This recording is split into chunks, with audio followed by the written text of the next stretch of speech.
He's part of the Lawrence County Hall of Fame, inducted in 2013, and best regular season was 7-3 in 2017, 6-3 in 2003 and 12. So that is, and his only 8-win season came in 2017. All of this, of course, with Union, as this is his first year with the Canes. 85 and 159 overall. Coach Fitzpatrick in his first season, he was hired as head coach at, he's only 32 years old, graduated from Erie McDowell, and played football and track at Duquesne and teaches second grade in Chartiers Valley. So 2 coaches, one very experienced and one brand new as a head coach here, Jay. Well, the experience usually is the best teacher. We'll see what happens tonight. We'll see. As it coming into tonight's game, the Canes come in at 1-5 overall, 0-3 in the Parkway, while the Colts come in 0-3 in Parkway and 0-6. Let's take a first time out. We'll come back with more of our pregame, the LGKG pregame show here from Target Stadium in Newcastle. You're watching LCSportsNet.com, powered by LCAP. Has your child's early education slowed down or even paused due to the pandemic? This is crucial time you can't get back. LCAP can keep your little learner on track for success. We have options for working and non-working parents with in-person childcare and age-appropriate virtual learning to keep them busy and engaged. Parents, don't hit pause on early learning. Lawrence County Community Action Partnership can jumpstart their future. Learn more at lcap.org. In need of a lawyer? Contact Medore Bonner Law, a boutique firm offering tailored legal services and over 120 years legal experience. County residents with strong family ties to the community, Jason Medore and Michael Bonner, established Medore Bonner Law to provide clients with legal expertise and personal attention. Guided by their professional staff, you can feel confident your rights will be protected. Call attorneys Jason Medore or Michael Bonner, or visit MedoreBonnerLaw.com for more information. For 20 years, Melee Chiropractic has treated athletes of all ages to help them get safely back to the top of their game. Melee Chiropractic has 3 full-time doctors in their office, and all 3 are former area athletes who have had to battle injuries throughout their careers. They want to help you get safely back on your feet. But more importantly, help stop the injuries before they happen. Prehab before you rehab. Attention all high school student athletes. During your sports season, a $25 visit to the Melee Chiropractic office includes an adjustment and or all therapies necessary. From the athletes of tomorrow to the weekend warriors and everything in between. Let Melee Chiropractic keep you in the game. For more than 120 years, people have been relying upon Martindale Hubbell's AV preeminent rating to select their attorneys. If you're involved in a workers' compensation situation, you should do the same. LGKG has been AV rated for over 40 years.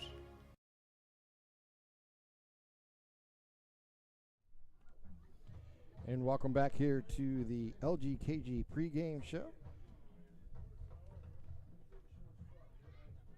As we get ready for tonight's game between Newcastle and the Char Valley Colts. As the Colts come in at 0-6 on the season. They opened up their season against South Fayette, losing that game 35-0. They went on the road to Trinity and lost that one a little closer, 34-13. They lost a heartbreaker to Highlands, 28-20. And then they took on Central Valley and lost 58-13. Blackhawk defeated them 33-16. And last week, West Allegheny won 43-6. When you look at the Canes coming in, they won their opener 49-0 against Summit County, and then have lost 5 straight to Mars, Armstrong, West Allegheny, Central Valley, and Montour. And the last 2 games, they have been shut out, 54-0 and 51-0. So it is going to be an interesting game. I have 2 teams that desperately need to get back into the win column, Jay. I'll tell you what, it's tough when you lose a lot, and like I said, somebody's going to have to win tonight. Yeah, exactly.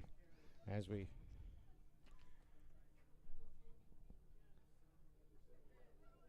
looking for right information, I apologize. Is that what you need?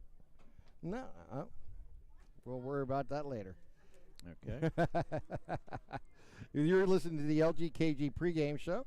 Your insurance company is not always on your side, but the law office of Luxembourg, Garbick, Kelly, and George are. Visit them online at lgkg.com for a free consultation.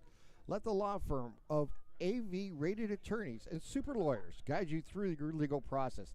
Luxembourg, Garbick, Kelly, and George, keeping promises for over 80 years. Tonight's starting lineup is brought to you by Michael Kurtwood Jr. in Castle Realty. Give Realtor Michael Kurtwood Jr. a call at 724-301-1482 for your residential and commercial property needs. And now here's my partner, James Moan, with tonight's starting lineups. Starting for the Newcastle offenses, number 3, quarterback Kyrell Harris, 5'10", 155-pound sophomore. Running back is Kayvon Gardner, number 2, 5'10", 165 sophomore. The other running back is number 23, Malik Jefferson, 5'11", 200-pound junior. Starting at wide receiver is number 1, Tayshawn Wilkins, 6'1", 160-pound senior. Starting at the other wide receiver is number 11, Nate McKnight, 6'2", 160 sophomore. And the other starting wide receiver is Chase Lemon, number 18, a 5'7", 125-pound freshman. And starting tight end is number 84, Travis Wetzel, a 5'10", 160-pound freshman also. Sounds like a pretty young starters. And the offensive lineman is number 50, Joseph Pecoraro, 5'6", 250-pound sophomore. And number 52, Robert Reed, a 6'1", 205-pound senior. And number 68, I don't know if it's a misprint, 6'2", 400-pound sophomore. It is correct. I double-checked that one. Okay, thank you. Sometimes there is misprints. Okay, the other offensive lineman is Jaden Kirkwood, 5'10", 190-pound junior, and Oneem Rogers, a 6'3", 325-pound senior, number 76. Starting on a Char Valley's defense, number 55, Jake Thompson, defensive lineman, 5'9", 212-pound senior. 54, Trayvon Sherrill, 6'1", 294-pound senior. Number 62, Nick Prudensky, 5'10", 180-pound junior. Number 72, defensive lineman Orlando Schaefer, 5'11", 195 sophomore. And number 75 is the other defensive lineman, Tony Van Sin, 6 foot, 240-pound senior. Linebackers are Justin Taroon, 5'9", 150-pound freshman. Number 8, Tyler Glover, a 6'2", 205-pound junior. And number 19, Logan Burkle, 6'2", 169-pound senior. Defensive back, Lamont Payne Jr., number 2, 6'2", 185. Rudy Morris, number 20, 5'8", 145 junior. And the safeties are number 11, Chase Delborn, 5'6", 140-pound junior. And number 13, Dylan Zanarski, 5'10", 150-pound sophomore. And the kicker looks like Joseph Krug, 5'9", 171-pound senior. And that's tonight's starting lineups, brought to you by Michael Kurtwood Jr. and Castle Realty. Give Realtor Michael Kurtwood Jr. a call at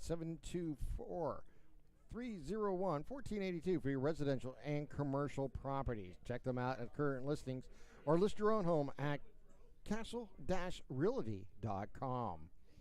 And just to let everybody know, our scoreboard, our out-of-town scoreboard, will be brought to you by the Crane Room tonight. And when you grab a seat at the bar or dining room or in the loft or outside on the piano, there's plenty of room at the Crane Room. So we've got a lot going on here tonight. This should be, like I said, a game I think where whoever can really establish the offense and defensive line play is going to have an opportunity to maybe to dictate the pace of tonight's game. It looks like the Newcastle has a pretty good size off our defensive line, but we'll have to wait and see how it works out. You never know till the game starts. That is so true.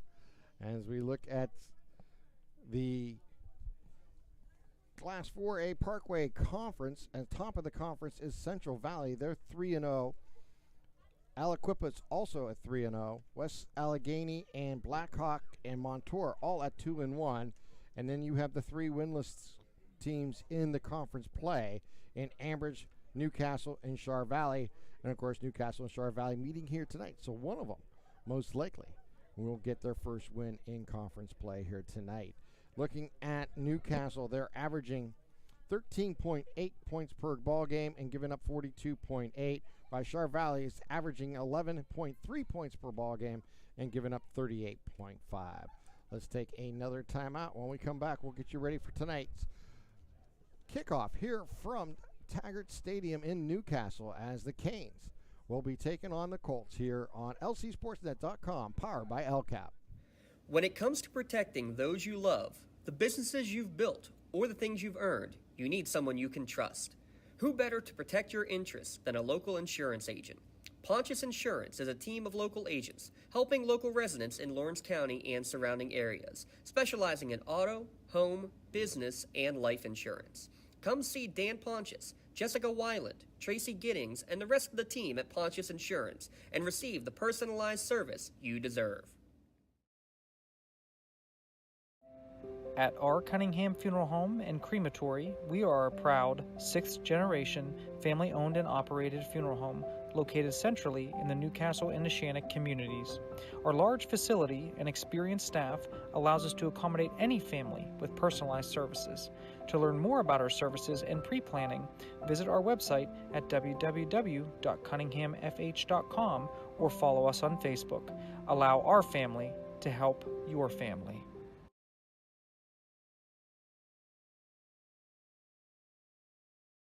Stadium in Newcastle as we get ready for tonight's game between Newcastle and the Colts from Char Valley, as tonight's game is brought to you in part by Penn Ohio.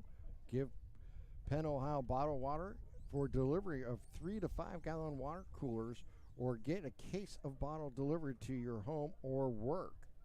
And we'll have more information about them as the game continues here, as you are listening to the LGKG pregame show here on lcsportsnet.com. Your insurance company is not always on your side, but the law office of Luxembourg, Garbutt, Kelly, and George are. Visit them online at lgkg.com for a free consultation. Let their law firm of AV-rated attorneys and super lawyers guide you through your legal process. Luxembourg, Garbutt, Kelly, and George, keeping promises for over 80 years.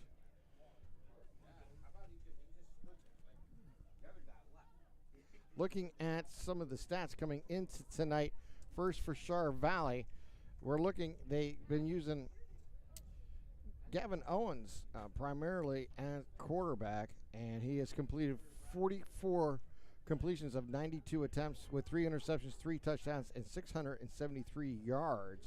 Nicholas Trout has seen action with 4 attempts, not yet making a completion, and 1 interception. Their leading receiver this year is Lamont Payne Jr. has 14 receptions for 269 yards, averaging over 19 yards a catch. Joe Heckthroth has 6 receptions for 61 yards, and Rudy Morris with 5 receptions for 127 yards, averaging over 25 yards per catch. And then you look at the rushing, it's Austin Ethematis with 60 attempts for 288 yards, averaging just under 5 yards a carry, and Tashawn Lewis with 15 carries, 142 yards, with 9.5 yards per carry. Scoring is Ethematis with 6 touchdowns and 36 total points, and Lamont Payne Jr. has scored 2 touchdowns, and Joey Craig, the kicker, has 4 extra points and 1 field goal for a total of 7 points. And we have a few others who scored a touchdown, in Chase Delbon and Trayshawn Lewis for the Colts. Now looking at Newcastle, is Kirill Harris leading the way at quarterback, completing 27 of 47 attempts with 8 interceptions and 4 touchdowns, 360 yards coming into tonight's action. And your leading receiver is Tyler Lincolns, as he has 192 yards, averaging over 19 yards per catch on 10 receptions. Malik Jefferson on 5 receptions with 32 yards. Tayshawn Wilkins with 4 receptions for 41 yards. And Kayvon Gardner, 2 receptions for 32. And Amir Akins with 2 receptions for 27 yards. Your leading rusher for the Canes coming into tonight is Kayvon Gardner with 19 attempts for 119 yards, averaging over 6 yards per carry. Amir Akins with 33 attempts for 105 yards, averaging just over 3 yards per carry. And Malik Jefferson with 18 carries for 81 yards and averaging 4.5 yards per carry. Braylon Sibley has 3 carries for 63 yards, and Marquise Crouton has 9 carries for 26 yards on this season. Your leading scorer for the Canes is Tyler Leakins. He has 4 touchdowns, and Malik Jefferson with 2 touchdowns. Angel Porras has 8 extra points on the season, and that is basically the scoring recap of statistical look at these two schools coming into tonight's game here. Jay? I'm not sure if Lincoln is going to play tonight. He said he was questionable, so we'll yes. have to see if he makes it on the field or not. That will be definitely a challenge going forward, as we expect to see Gavin Owens and Nico Trout probably sharing time at quarterback here for Chartiers Valley. At least that was some of the rumors I heard. And Chase Dablon and Austin Ethemitis will be the running backs, along with on your wideouts will be Payne, Hectroth, and Glover. And for the Newcastle, as we mentioned earlier, is Karel Harris at quarterback, and Kayvon Gardner and Malik Jefferson in the running back positions. And Wilkins, McKnight, Lemons, and Wetzel will see action at wideout and tight end. And that is where we're at coming into tonight's game here, Lee. Or excuse me, Jay. I'm going to call you Lee all night long. That's okay. Forgive me. I'm not worried about it. You can call me anything you want. Yeah, well, we'll do our best. There's no doubt about it. So we're just a few moments away here. We're waiting for these two schools.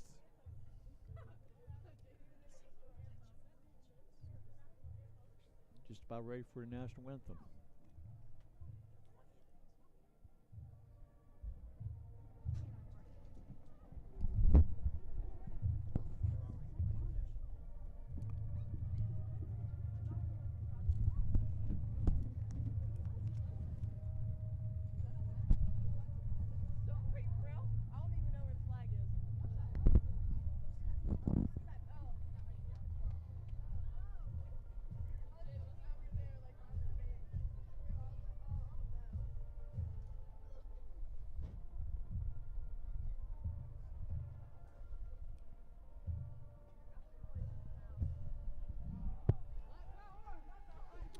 That is the Newcastle Marching Band with tonight's national anthem. As we get ready here for football action coming your way here momentarily here on lcsportsnet.com, powered by LCAP, as we get ready for tonight's game. As you've been listening to the LGKG pregame show. For your insurance companies not always on your side, but the law offices of Luxembourg, Garbett, Kelly, and George Ard. Visit them online at lgkg.com for a free consultation.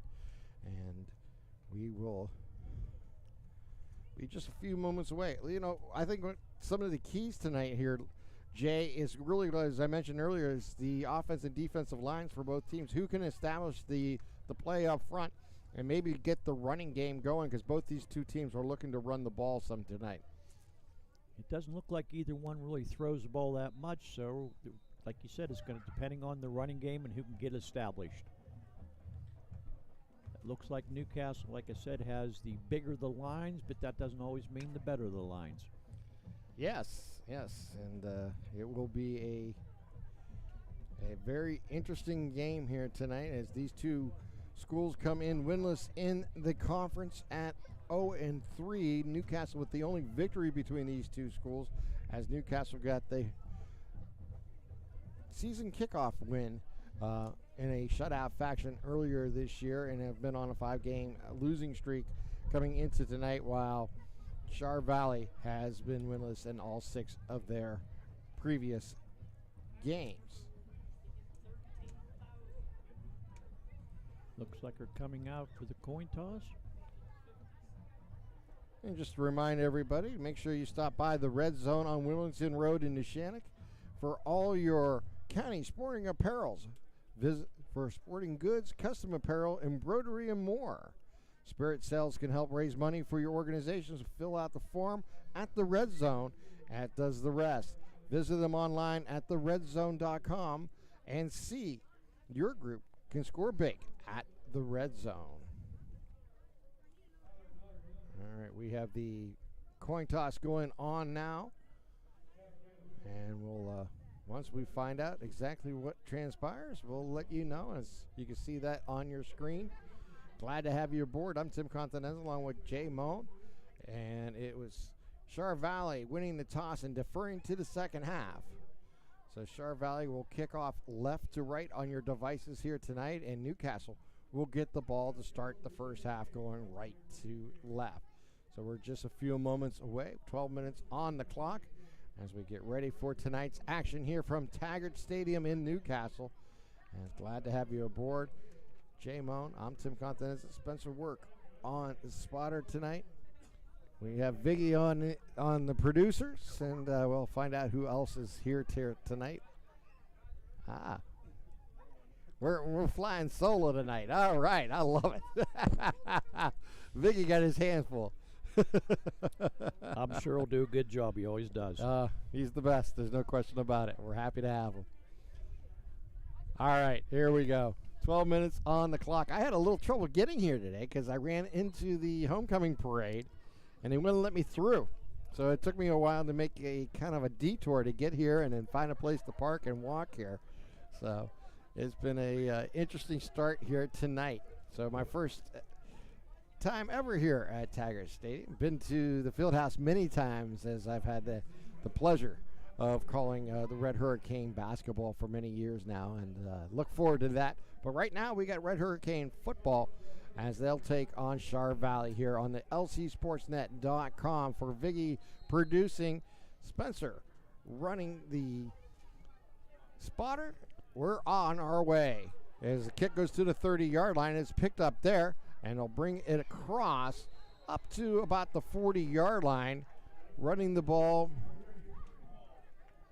was Nick Cristani. Right? Jefferson. Oh, I'm sorry, Jeff. Yeah, Jefferson. Malik Jefferson. Malik Jefferson.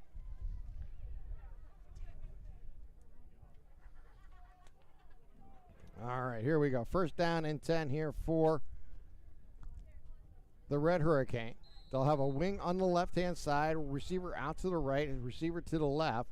And coming on late, looks to be another running back / receiver here for Newcastle. Here's the snap. They're going to take it right up the gut and across the 40 up to the 50-yard line goes Jefferson on the carry. A nice kick-out block, and he going right up the center. Berkeley on the stop there for the Colts, and he picks up 8 on the opening carry of tonight's ball game. So wing on the right-hand side, splits in the backfield here for Newcastle. Harris at quarterback. They'll bring Jefferson in motion. They'll go that way, and it will be stopped behind the line of scrimmage for a loss of 1 on the play. And it'll bring up 3rd down and 4 coming up here for Newcastle, as Joey Douglas was on the stop for the Colts. That was a nice hard tackle by Mr. Douglas.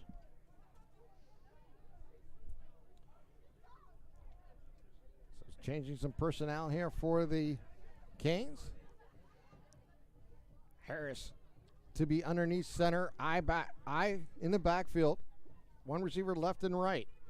They'll do a play action. They'll get it out on a screen play, go down the left-hand side to the 40 and out of bounds close to the 36-yard line as Payne made the stop, as that was the completion to Jefferson. And a nice play there for the Canes getting the first down. I didn't see who made the tackle.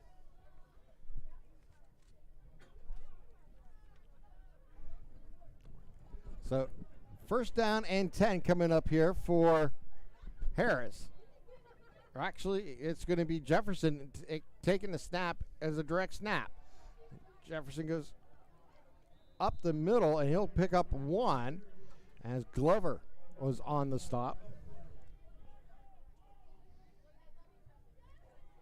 Second down and 10 coming up here for the Red Hurricane. 10 minutes here to play in the first quarter. Opening drive here of tonight's ball game here for Newcastle.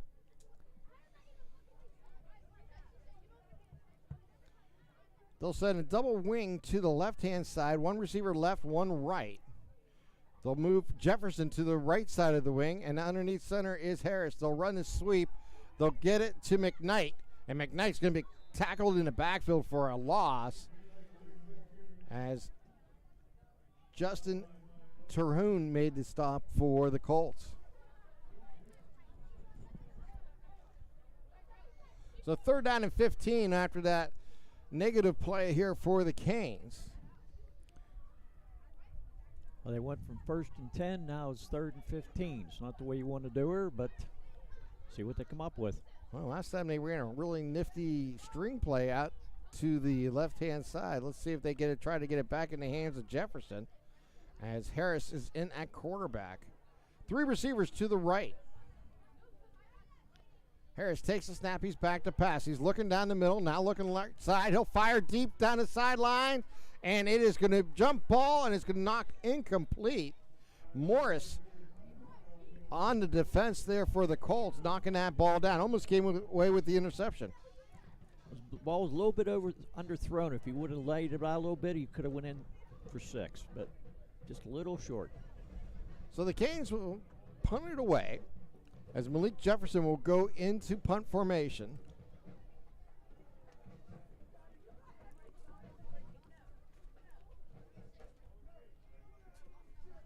Signal safety will stand around the 15-yard line. That is Morris. Here's the punt. And it's going to bounce around the 25-yard line, roll inside the 10, get close to the goal line, and did they stop before it goes in? No, I don't think they did. Maybe? I think they did, and I'll take that back. They're going to say he downed it inside the 1 there, Jay. I thought maybe it hit the goal line, but it looked like maybe they got to it right before they went in, had a chance to get into the end zone. That was really good play by Chartiers to have two guys down there right over top of the ball to make sure it didn't get across the end line. First down and 10 coming up here for Chartiers Valley. We'll have Owens at quarterback with Dabon and Ethemitis in the backfield. You really don't want to start from the half-yard line, but they're going to have to see what they can do. They'll be in shotgun with splits in the backfield. They'll run it left side, and he's going to get around the corner. It gets to the edge, and it gets it out to the 5-yard line. A nice pickup about 4 there as Palmer was on the stop for Newcastle. That was a nice tackle there. If he wouldn't have made the tackle, I think he would have went a long ways. Here's the snap again. They'll run it up the middle. There's a hole up the gut. And he crosses the 15 to the 20 up to the 25-yard line. Making the stop was Jefferson. A nifty run by Ethemitis.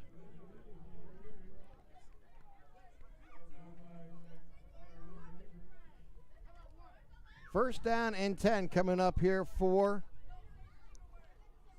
Char Valley. A little bit of breathing room now. Splits in the backfield. They'll fake that. They'll run it. He's under duress. He's going to roll out to his right. He's in trouble. He's going to dump the ball away. And that was Jefferson trailing the quarterback the whole way. The helmet came off in the process of that play. And now roll incomplete. That's that new rule where they get outside the pocket. They can, as long as they make the throw over the line of scrimmage, they can do that. You like that rule? Well, sooner or later it was going to trickle down. It's been in the college and the pro ranks for a while. I'm not real thrilled with it, but it is what it is. Well, he didn't have a choice there. He was No. It was actually a smart play on his part, so give him credit. So Owens will take the snap, split by backs with two receivers to the left. They'll hand it off, and he'll be caught in the backfield back around the 20-yard line as Lowe comes through for the Canes. When he went to hand the ball off, he ran into the running back, so he didn't really get a good jump.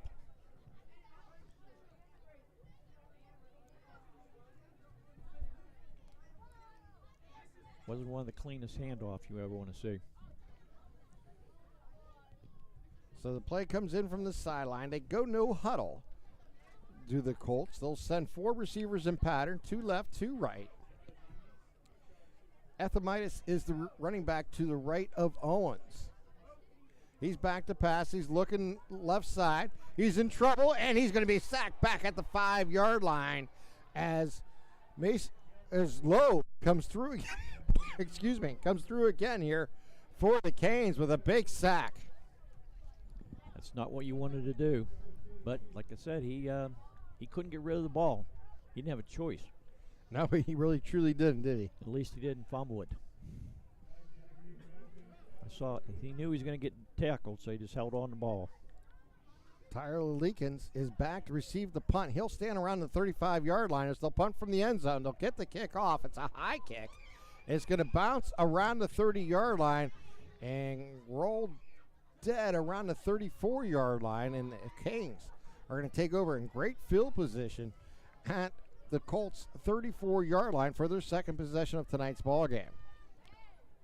Lamont Payne put the ball down there and make sure that's where it was going to end up at. Newcastle's smart to stay away from it.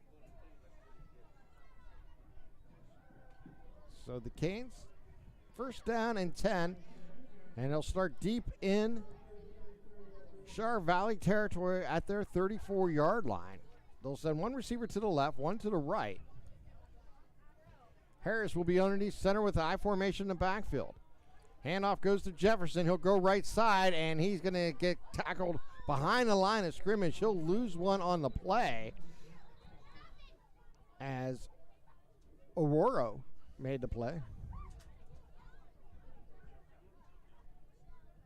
Oh, excuse me, it was Glover. So second down and 11 coming up here. We did have a penalty on that flag. I didn't see the flag. It was offsides against the defense. So that'll cost them 5 yards, and they'll replay first down. So they had a free play there, Jay. They got back what they lost.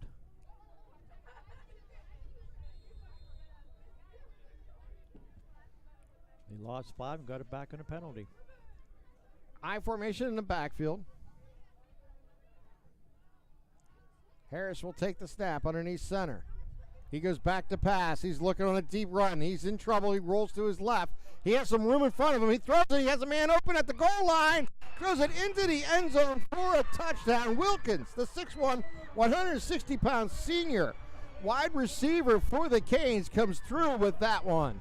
That was a beautiful, beautiful throw by Harris and a nicer catch by Wilkins. Deshaun Wilkins was just rolling down the sideline, waving his hands, and Harris found him at the 1-yard line as he makes the catch and rolls into the end zone. And the Canes are up 6-0 and will try the point after here, as Porras will do the kicking. Here's the kick. It is up and it is through. So with 5:41 remaining here in the first quarter, the Canes take the lead 7-0 over the Colts. We're going to take a 30-second timeout. You're watching LCSportsNet.com, powered by LCAP. In workers' compensation, my clients are oftentimes not receiving their wage loss. They're not receiving their medical expenses. LGKG, they come to us so that we can put them in a position to pay their bills. If we're keeping our promises, our clients are getting the justice they deserve. Looking to buy, sell, or rent in Lawrence County? Get Realtor Michael Kirkwood Jr. in your starting lineup today.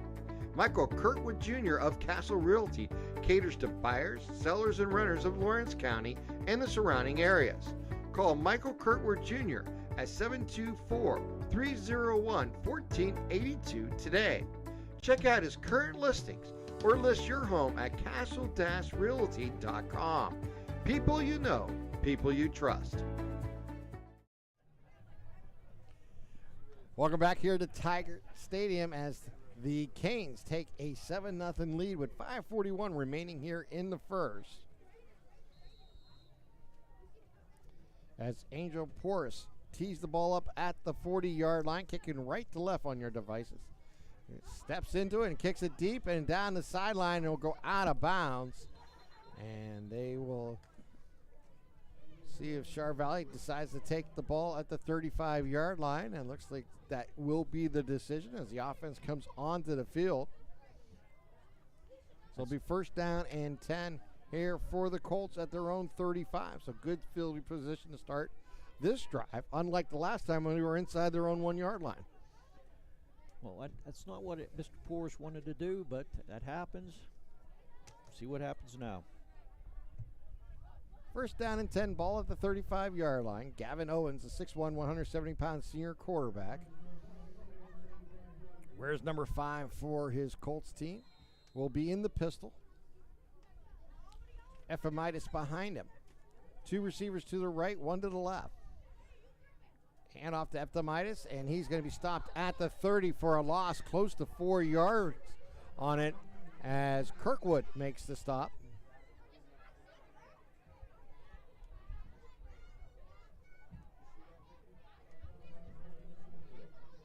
And they'll bring up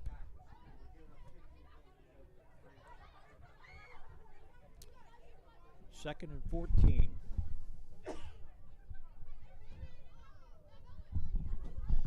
Second and 14 here for the Colts. Owen takes the snap, he'll hand it off to Ephemitis, and he'll go forward for no gain. And he'll bring up third down and long, as Lowe was on the stop again here for the Canes. Mr. Lowe is spending a lot of time in the backfield right now. Yeah, he's done a great job early in this ball game. As the Canes lead 7-0 if you're just joining us here from Taggart Stadium in Newcastle. 2 receivers out to the left, 1 to the right here for Owens. On third down and long, he'll have 2 backs splitting him. Takes the snap, and he'll throw it deep, has a man open on the left-hand side, and it goes off his hands and out of bounds. Flag and a play. Yes, we do.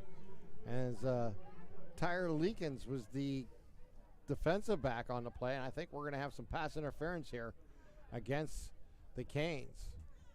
There's a lot of pushing going on, so I wasn't sure if it's going to call offense or defense, but I think it's going to be defensive pass interference. Let's see what they...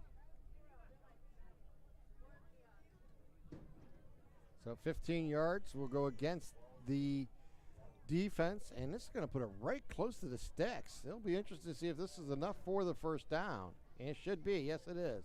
They move it all the way up to the 46-yard line. So it'll be first and 10 coming up here for Chartiers Valley. I think the Canes defensive backman had to either interfere or the ball was going to be caught. 1 receiver to left, 1 right. As they break the huddle. Owen split by his 2 backs.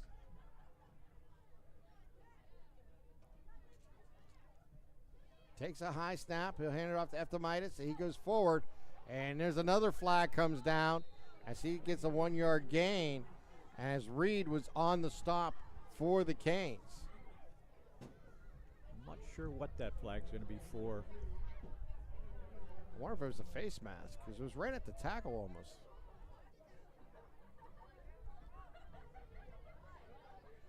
Yes, you're right. It was a face mask against the defense.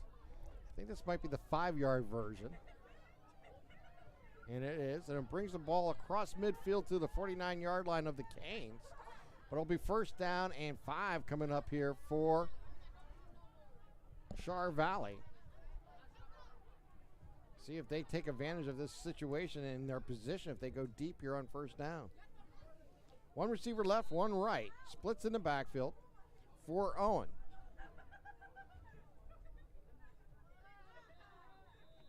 And we're going to have a false start, and they're going to give that 5 yards right back. As the offensive line had a little jitters there. So it'll be first down and 10. And we'll get the officials getting some exercise in here, going back and forth. First down and 10 here for Char Valley. Again, splits in the backfield. One receiver left, one right with the wing on the right-hand side. Back to pass is Owen. He'll fire deep, left-hand side. Jump ball, makes the catch. And down at the 25-yard line as Payne came through for the Colts. That was a 50-50 ball, and Payne come up with it. Yeah, Payne and Lincoln's in a 50-50 opportunity. Payne made a nice move in front of the defender to cut back in front to make that play. They're going to mark him down at the 24-yard line, so it'll be first down and 10 for Char Valley there. 22-yard gain in that pass. Splits in the backfield. They'll hand it off to Ephthamitis. He gets right side. He gets to the edge, turns the corner, and gets up to the 20-yard line.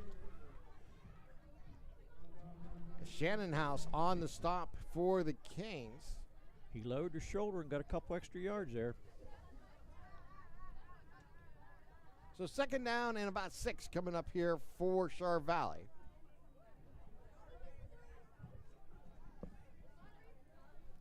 Two receivers out to the left, one to the right. Owen takes the snap. He's going to shuffle pass it back to Ephthamitis. Can't handle it. He'll jump on it to prevent the turnover. And that will bring up a third down and long after that loss. Palmer on the defense there for the Canes. I don't think that play would have went too far if he wouldn't have fumbled it either. Yeah, they seem to be able to get some big penetration on that play. So Ephthamitis is to the left of Owens in the backfield. 3 receivers set.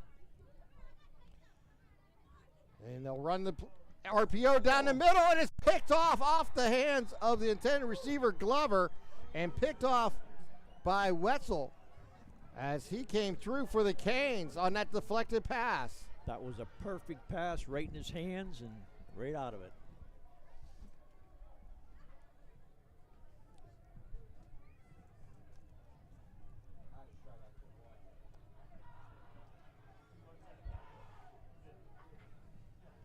That turnover is brought to you by Moderna Boner Law, your community law firm and personal connection with individual services with flexible appointments at hours for Moderna Boner Law Firm and experienced lawyers and staff is always ready to help. So the Canes back on offense.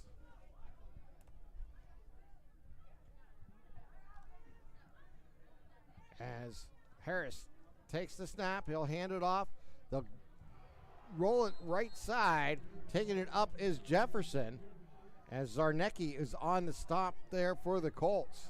But a first down run here for Jefferson, the 5'11", 200-pound junior here for the Canes.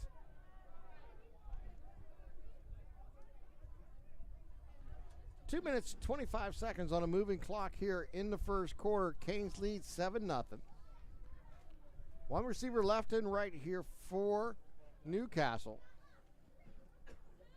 Underneath center will be Harris with an I formation in the backfield. Gives it to the deep back, goes forward, crosses the 20 up to the 25, crashes all the way up to cross the sticks. And a first down run there for the Canes. The run was by Braylon Sibley.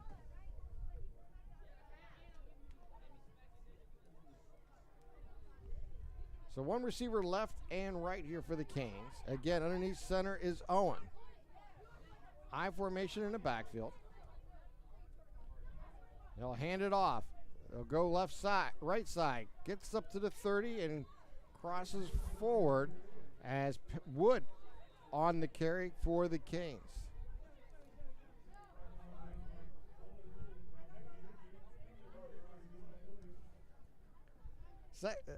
Second down and about 8 coming up here. Well, wait a minute, there might have been a penalty or something. They're looking like they're going to mark this one off.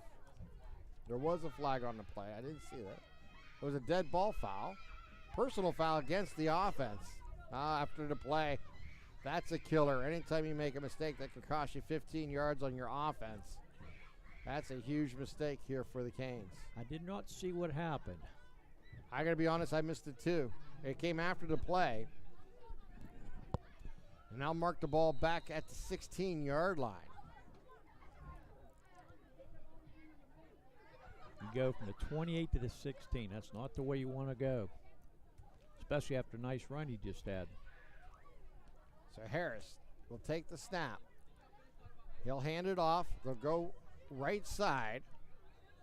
Sibling with the carry, and he'll gain a few on the play. And he'll bring up a 3rd down and long coming up here for the Canes.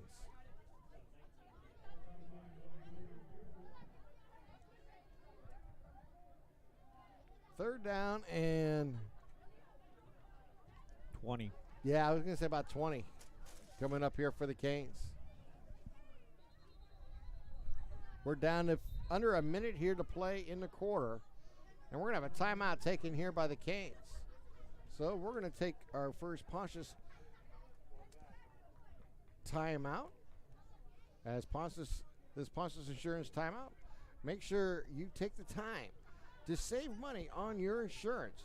Call Agent Dan Pontius, Jessica Weldon, and Tracy Giddings to get started today. Visit PontiusInsurance.com and request a quote for your auto, home, and business or life insurance.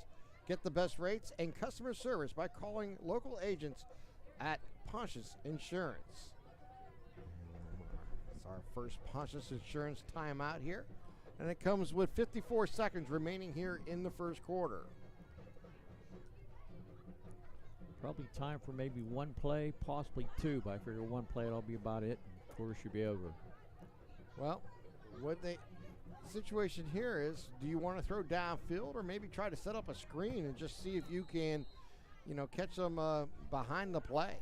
We'll see what they choose to do here. Harris in shotgun with 3 receivers out to the left. Harris back to pass. It looks like they might be setting up a screen. It's a draw.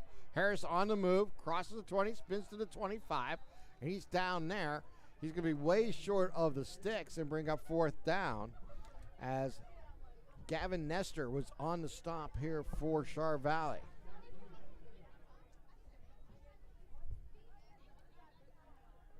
Looks like Malik Jefferson back to punt.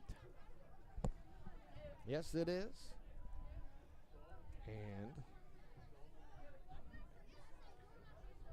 that is Rudy Morris deep to return for the Colts.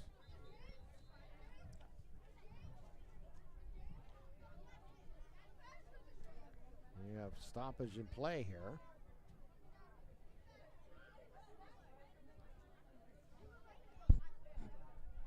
Fourth down and 14.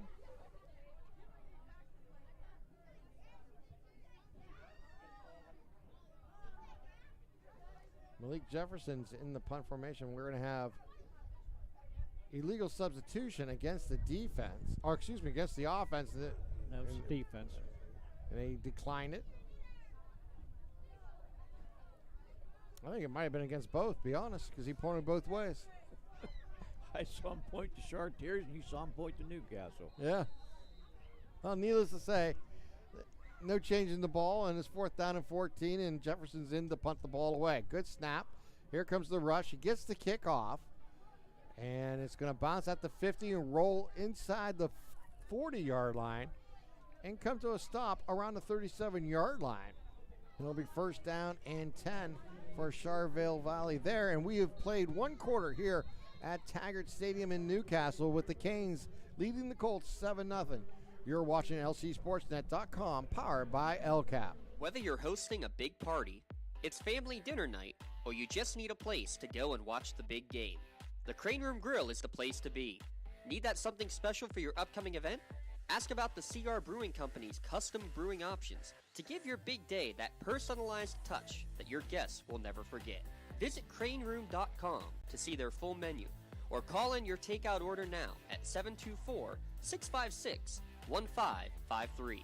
The Crane Room Grill and CR Brewing Company, a winning combination.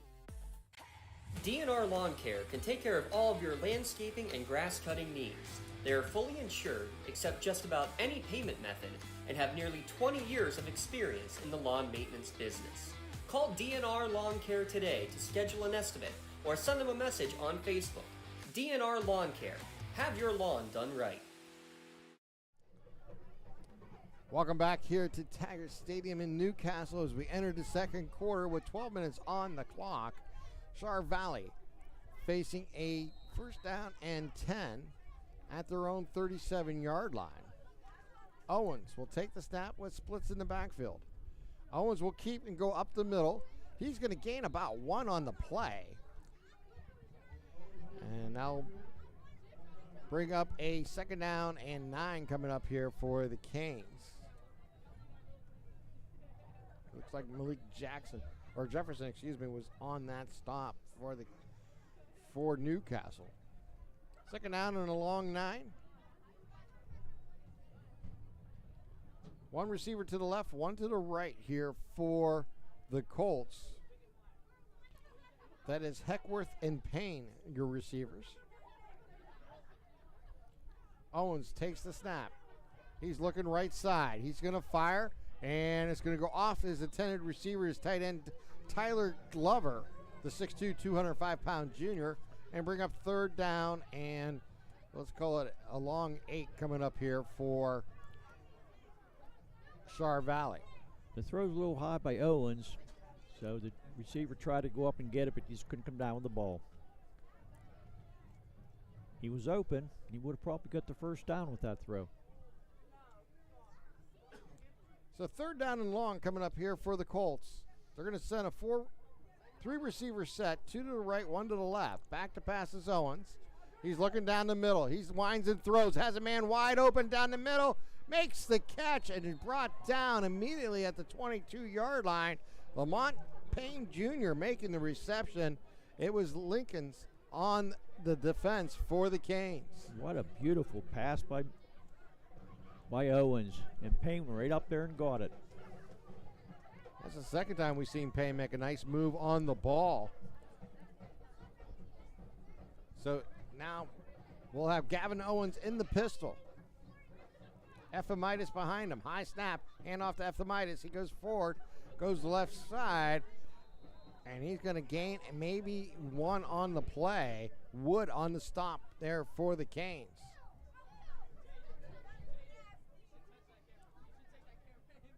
So bring up second down and about 6 coming up here for Char Valley as they trail this ball game 7-0.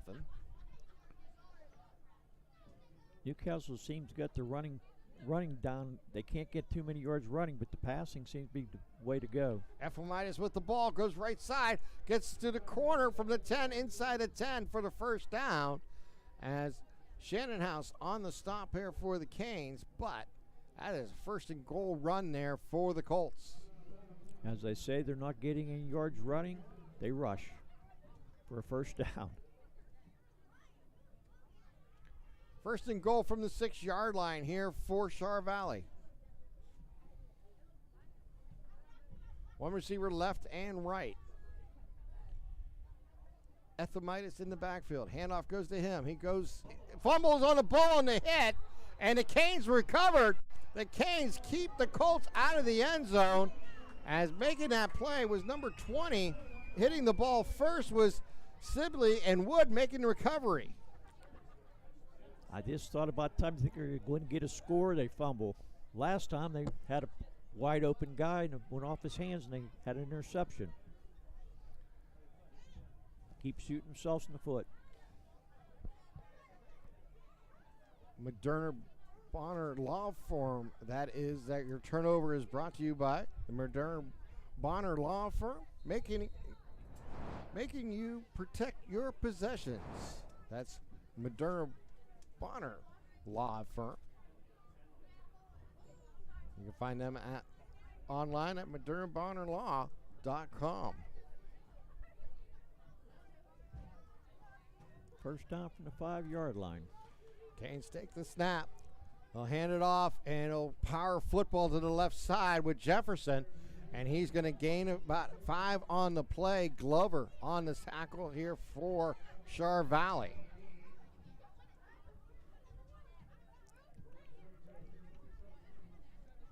It was a nice second effort by Jefferson. He was stopped about 2 yards from the line, and he got another 4 after that. Oh, I guess he ended up with 7 yards. About 7 yards on that carry, yeah. So Harris underneath center. I formation in the backfield. Takes the snap. He'll hand it off. Jefferson tears it upfield, and he's going to get to the sticks and get the first down. And it'll be first down and 10 here for the Canes. Douglas on the stop for Char Valley. We're down to 9 minutes here to play in the first half. Canes lead 7-0.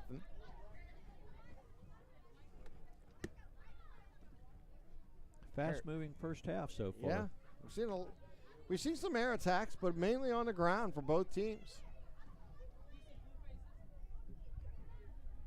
Harris looks over to defense, gets underneath center, takes the snap.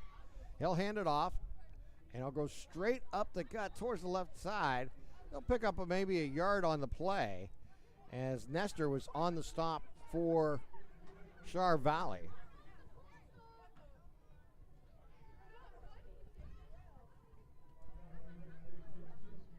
So second down and 9 coming up here for Newcastle.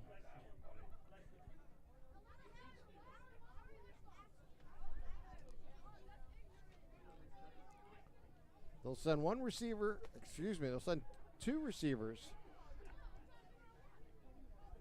They're going to send all 3 receivers to the short side of the field. Now they'll bring one in motion from left to right. Harris underneath center takes the snap. He's back to pass. He's under trouble. He rolls out to his right. He's going to throw on the move.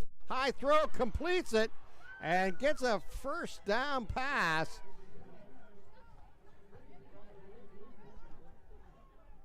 To Leakins making the catch. Payne on the stop on the defense for the Colts. Wow, what a nice play there. As Harris rolling out to his right, really running for his life there, Jay, and then was able to find his receiver in Leakins down the field. That was a perfect pass. That's the way you draw it up to do. So one receiver out to the right. 2, they'll bring one in motion. Harris hands it off. That's Jefferson with the ball. He gets caught behind the line of scrimmage. He's lose about 1. Lawrence on the stop for Char Valley.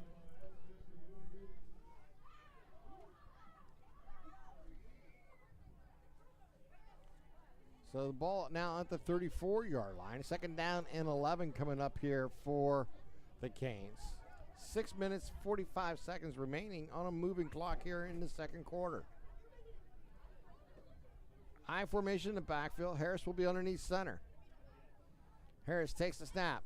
He's back to pass. He rolls to his left. He fires. He gets it out to Jefferson, and he gets upended at the 40-yard line as Morris makes the stop there for the Colts. And here comes a flag. Not sure what it's for. Probably in the holding area or illegal block downfield. That would be my guess here, where that flag was. Illegal man downfield against the Canes. So that'll cost them 5 yards, and they'll go back from the line of scrimmage and mark this one off.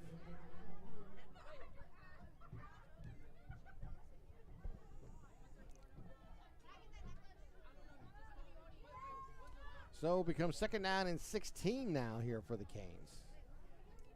That was a nice throw and catch to Jefferson. He got some yards, but the wrong guy was too far down the field.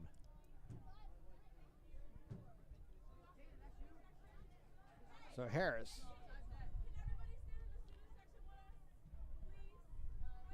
Actually, it could be Jefferson taking Harris taking the snap. He goes left side. Harris gets around the corner, and he's going to be stomped there as Glover makes the play for the Colts.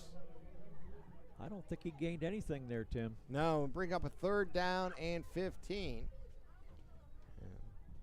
This game is also being broadcast on WKST tonight, so I want to send our thanks down the line, all those involved. Glad to have the Canes back on WKST here tonight. 3 receivers out to the right. Harris in shotgun. Takes the snap. He's back to pass. He's looking. He's going to roll out. He stops and throws, and it's going to be picked off as they take it downfield. Glover on the interception, and he gets tackled at the 23-yard line. I'm not sure who that pass was intended for. There wasn't a Cane within sight of it. And Tyler Glover, though, picked the ball off the 6'2", 205-pound junior for the Colts, and he'll take over. Another turnover here in the first half. And that turnover brought to you by Mador Bonner, Law Firm. Your community firm with personal connection and individual service. First down and 10 here for Char Valley. They're going to shuffle it out to Ethemitis. He goes, finds some room, gets down to 15, flags down. He's going to scoot into the end zone, but we have a flag back at the 19-yard line, and that has holding written all over it. That's what I saw. He pulled his hands away as the flag was coming out. That's usually a telltale sign. Not me. didn't Oh, you're telling me I did it? Yeah, it's unfortunate, but that's what happened. So that will be marked off from the spot of the foul and negate that touchdown there for the Colts. Sometimes I think it'd be better off just to don't put your hands up. They'll bring the ball back out to the 29-yard line.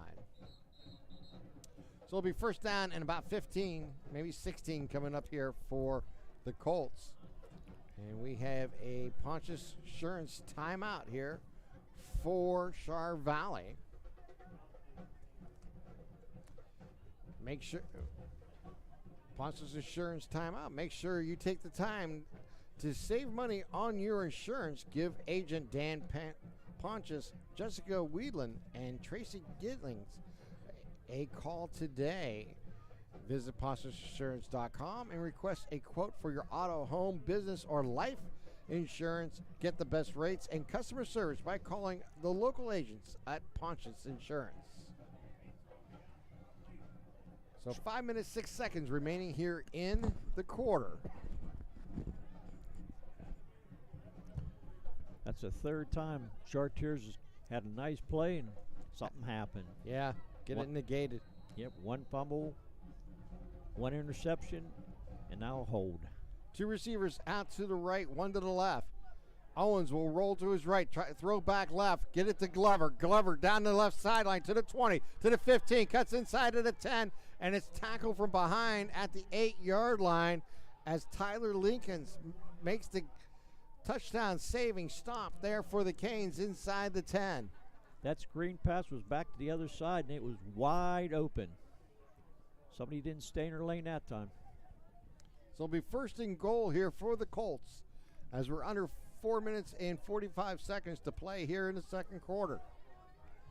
3 receivers set. Owens going to do a draw, goes left side, has room. He's going to get into the end zone for the touchdown. Gavin Owens, the 6'1", 170-pound senior for the Colts, finds the end zone on the left-hand side. And there's the first touchdown of the game here for Chartiers. Chartier Valleys, exactly. And no flags.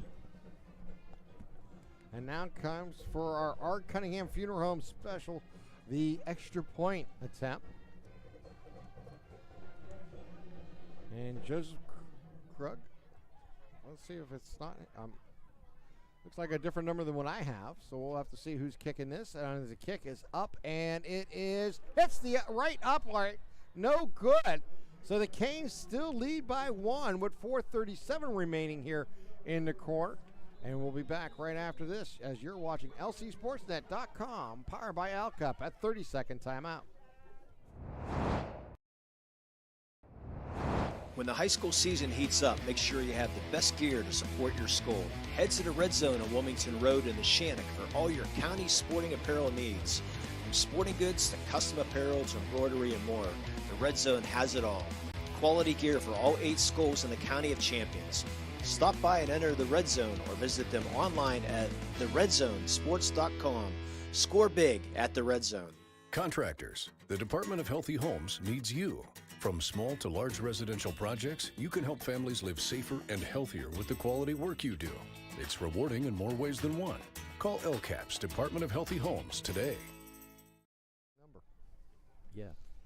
Welcome back here to Taggart Stadium in Newcastle as the Colts get on the scoreboard with a touchdown, but Wright's extra point hits the right upright and bounces back. And we still have a 1-point Canes lead, 7-6 here with 4:37 remaining here in the second quarter. And we're going to have a penalty, I think, being assessed against the Colts on the kickoff here. It must have been a offsides type penalty where I'm not sure exactly why, but they're going to kick off from the 35-yard line. I missed that one. I hate saying that, but obviously a 5-yard penalty was assessed on the play. That's the 25-yard line.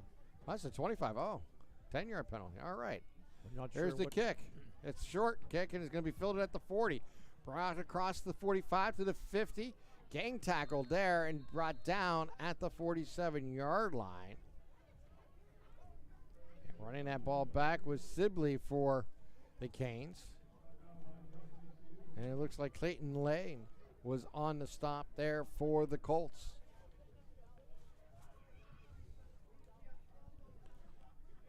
So see how Newcastle handles it now. They still have the 1-point lead. See if they can answer back here on a short field with 4:30 remaining here in the quarter.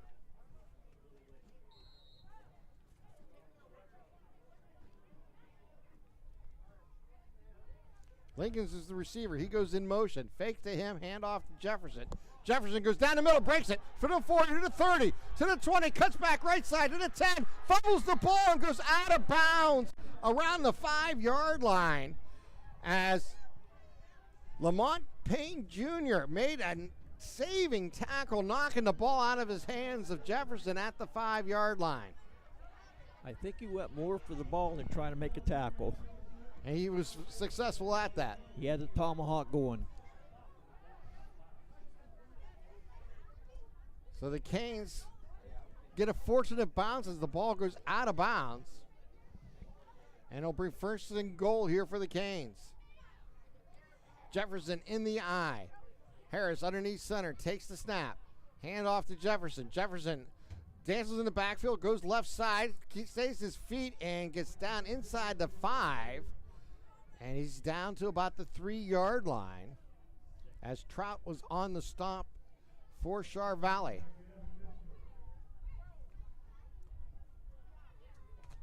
Second and goal from the 3.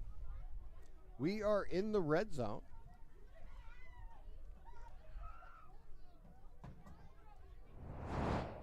Make sure to stop by the red zone on Wilmington Road in Neshannock as the Canes are at the red zone at the 3-yard line.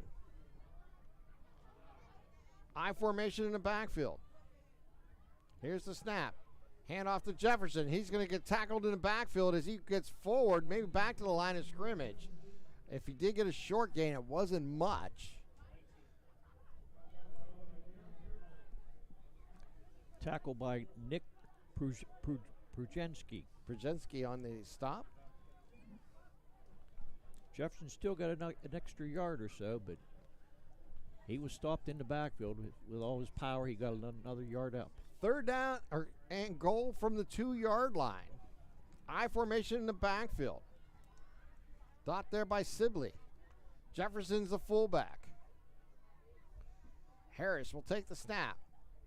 Hand off, fake to Sibley, rolls out to his right, fires to the goal line. It is Jefferson making the catch and turning it into the end zone for the touchdown. Malik Jefferson, the 5'11", 200-pound junior, gets into the end zone as the Canes extend their lead now to 7, 13-6 with 2:25 here to play in the second quarter.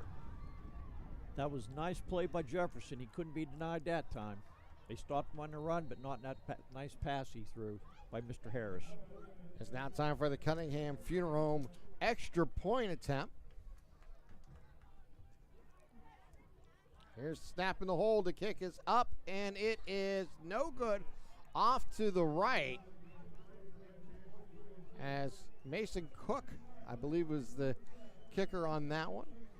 Or was that 31, not 21? It was 31. 31, excuse me. That is Angel Porras missing that extra point attempt. But a 7-point lead here for the Canes. The Art Cunningham Funeral Home specializes in funeral and cremation service as well as pre-planning. Cunningham Funeral Homes understands the importance of our pets and the impact they have on your lives. Their on-site pet cemetery ensures your pet is cared for and your love and compassion that they deserve. So, 2:25 remaining here in the quarter. Canes down with a 7-point lead. As they'll tee the ball up at the 40-yard line. Angel Porras will tee the ball up on the far hash mark as they'll be kicking left to right on your radio dial here tonight. Dion Drury back to receive the kickoff. And also Lamont Payne Jr. Here's the snap, and here's the kick, or I should say, and it's a high kick.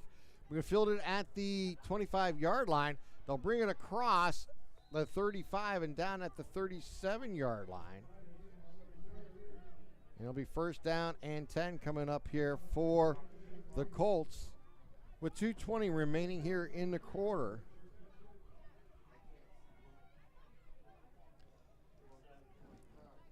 First down and 10 here for Sharp Valley. They'll send two receivers to the left, two receivers to the right. Here for Gavin Owens on first down and 10. They'll bring one in motion from left to right, and Owens will keep on a keeper. Gets across the 40, dives forward, gets up to about the 42-yard line as Braylon Sibley on the stop there for the Canes. A nice run, 5 yards, way to start, get a first down, for your first play from scrimmage. Nice, get 5 yards. Second down and 4 coming up here for Valley. I guess you got 6. They'll bring one in motion and a 4-receiver set. Now 3 to the left-hand side. Back to pass is Gavin. Throws it across, gets the completion to Payne, I believe. No, Who was it? Lucas Mascalino. Oh, Mascalino, okay. Yes. And Jefferson was on the stop for the Canes, but it was a first down completion.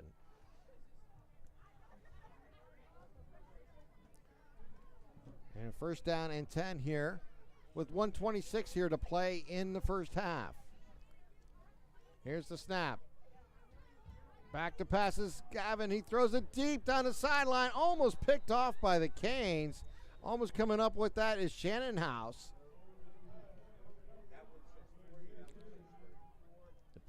And they'll bring up a second down and 10 as we're down to 1:15 remaining here in the first half.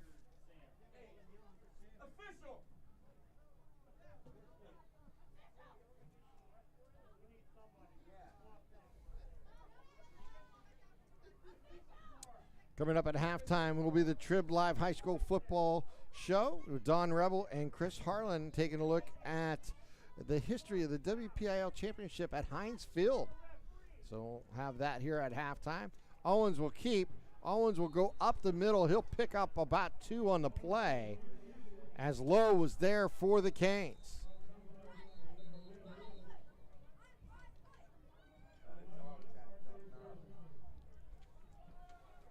And a timeout taken, another Pontius Insurance timeout.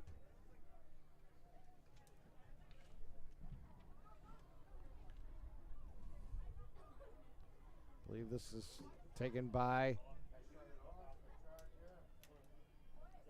the Colts. So we'll bring up a 3rd down and long. 3rd down and 9 from their own 49-yard line coming out of this timeout. Minute 4 remaining here in the quarter.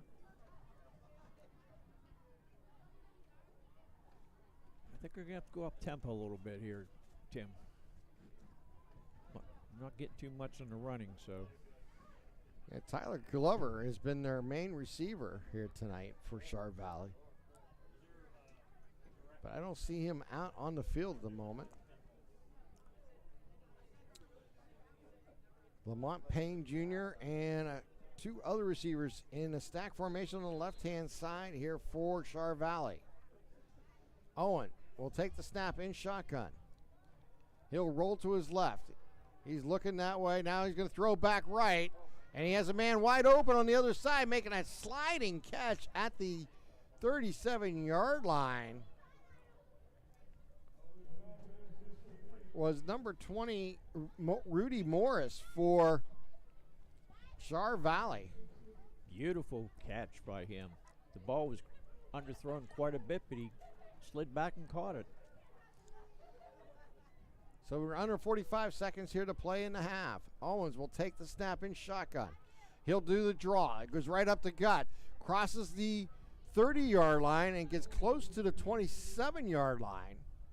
And that's a first down, so they'll stop the clock with 34 seconds to move the sticks as Carell Harris was on the stop there for the Canes. I think Char took a timeout too. Yes, they took their timeout here. I believe that is their final timeout. Can't quite see with the tent in the end zone. They have one left. One left, okay. And that is another Pontius Insurance timeout.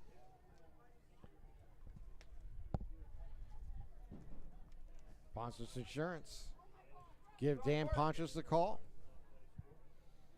for all your service needs and home, business, life insurance. Get the best rate in customer service by calling the local agents at Pontius Insurance. So our thanks again to Pontius Insurance for all their sponsorship of everything we do here on LC SportsNet.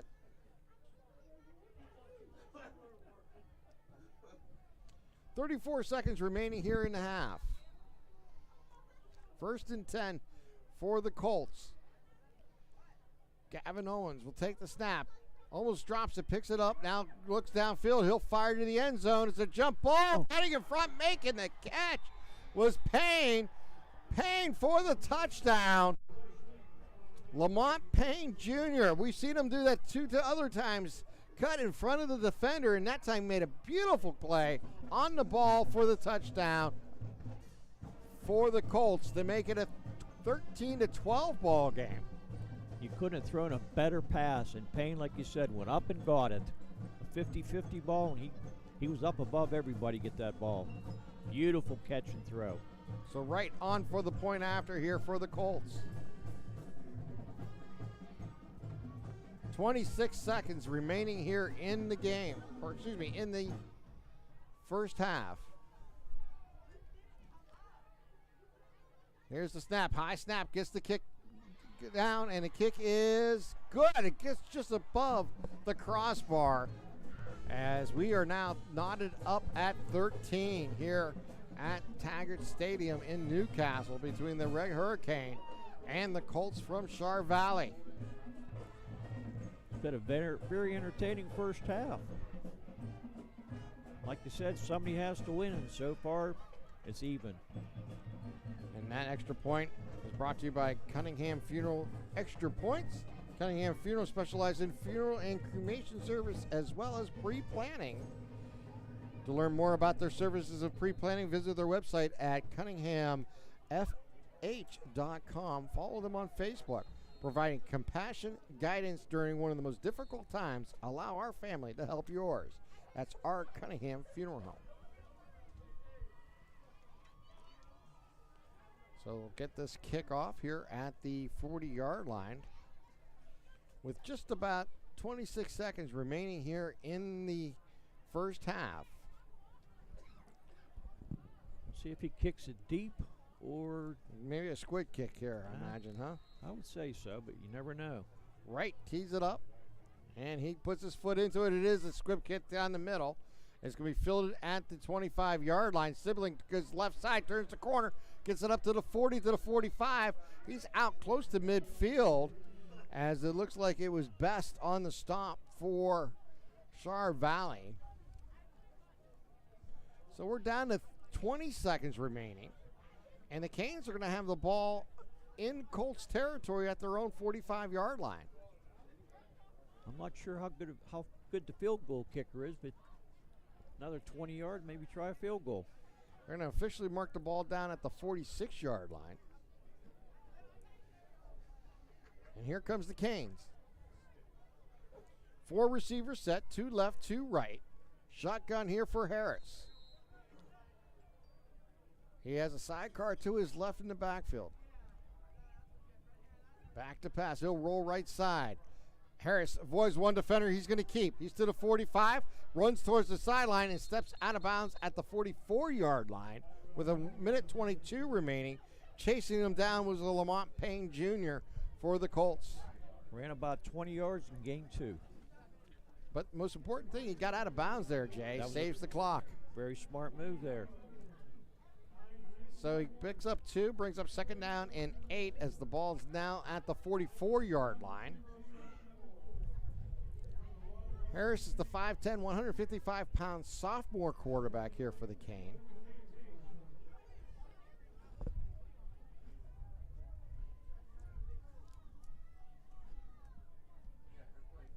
Four receivers set, 3 to the left, 1 to the right. Harris takes the snap. He's back to pass. He's looking down the middle. He fires, and it's almost picked off again by Payne.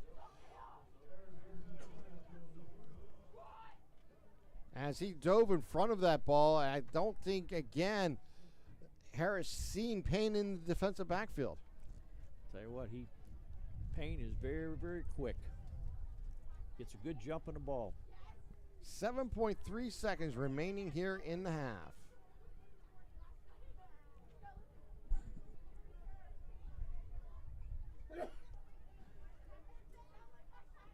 Tyler Leakins is in the slot of 3 receivers to the left, 1 to the right. Back to pass is Harris. Harris rolls left side. He's looking downfield. He'll fire on the move, and it will be picked off at the 17-yard line.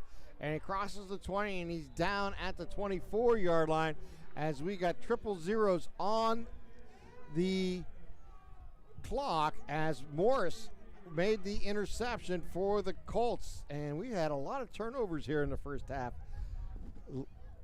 Jay. And we've seen 2 interceptions and a couple fumbles early in this ballgame. Yeah, that's not the way you want to do it. Like you said, they're both trying to win. But that was an ill-advised pass, I believe. But right, yeah. Yeah, we'll see. Kind of what happens at the end of a first half. But we are tied here at 13 at Taggart Stadium. We're going to take a timeout, and we'll head to halftime, as we'll tell you a little bit about the bands when they get on the field. But let's send it back to the Trib Live High School Sports with Don Rebel as they will reminisce about 20 years of the WPIAL Finals at Heinz Field. For the most complete recap of Friday night's high school football action, tune in on your way home from the game to the WPIAL Scoreboard Show, only here on the Trib Live High School Sports Network.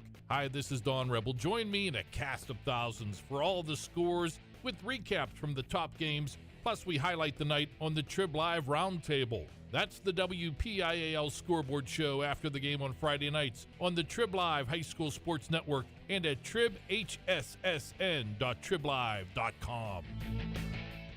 Works in Progress Painting wishes a successful and satisfying season to all Lawrence County sports teams and athletes. Work hard and bring honor to your team in how you play.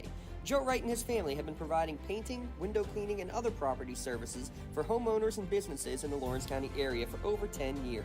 Their goal on every project is to provide a meaningful service that honors their customer, God, and their family, and to have fun while doing it. Works in Progress is now booking interior painting and related projects for the winter season. Call Joe today, 724-714-4294, to discuss your next project. Are you looking to make a difference? Well, here is your opportunity. Lawrence County Child and Youth Services is looking for compassionate foster parents now. If you are over the age of 21, in good health, and wanting to help a child in need, we're in need of you. Receive free training and compensation by becoming a foster parent. Call 724-658-2558 and let Bill, Brooklyn, and Heather get you started. Make a difference and become a foster parent today.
Newcastle Marching Band as they featured in their performance the Romantics, What About You, that was featured senior trumpet Dominic Cade and Braden Kisman, and then they featured Rihanna's hit We Found You that featured the Candy Canes in their performance, and they closed out their performance here tonight with Bon Jovi's Bad Medicine, featuring the Flag Line. That is the Newcastle Marching Band's performance here tonight at homecoming here in Newcastle. Chartiers Valley, they also had a very good band performance. I was very impressed with both bands.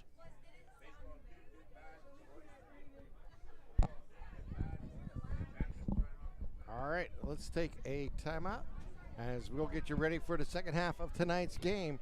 You're watching LCSportsNet.com, powered by LCAP. Don't get left out to dry. Call the Penn Ohio Bottled Water Company for the fastest and most efficient bottled water delivery service in the area. Penn Ohio offers bottled water ranging from 16.9-ounce bottles to 5-gallon jugs, perfect for your next event or office water cooler system. Also, don't forget to ask about their custom labeling options. Visit PennohioBottledWater.com for more information and to get a quote on their delivery services. Whether it's at home, in the office, or on the sidelines, Penn Ohio has you covered.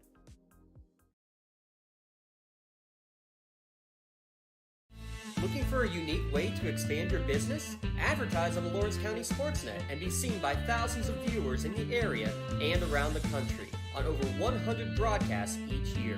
Visit LCSportsNet.com and click Advertise with LCSN. When you're looking for quality concrete services, contact the experienced professionals at Doran Concrete. Our company is family, locally owned and operated, and has been serving the community for over 30 years. Get residential or commercial concrete services for any size job.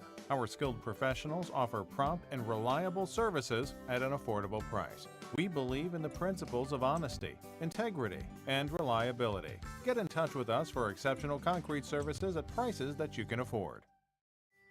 Ignite by Hatch is a digital learning environment designed to help pre-K and kindergarten teachers extend their reach to nurture whole child growth while building essential skills for school success. In just 30 minutes of independent playtime per week in school or at home, Ignite by Hatch boosts learning across 7 domains aligned to both state and national standards. Ignite's whole child approach is particularly critical this year as programs address both social-emotional development and learning gaps created due to the global pandemic. Honoring the power of homeschool partnerships, Ignite's parent dashboard and family experiences ensure children have access to learning no matter the environment. With an intuitive design and straightforward implementation, Ignite powerfully extends teachers' reach and impact, boosting children's learning all year long. Cold winds blowing, temperatures dropping, and snow is beginning to fall. And then your furnace goes out. LCAP's LIHEAP Crisis Program is here to help. If your furnace is blowing cold air, not turning on, or not reaching the desired temperature, help is right around the corner, whether it needs fixed or replaced. For information, call the Department of Healthy Homes at 724-656-0090. LCAP's Healthy Home programs are the key to safer living.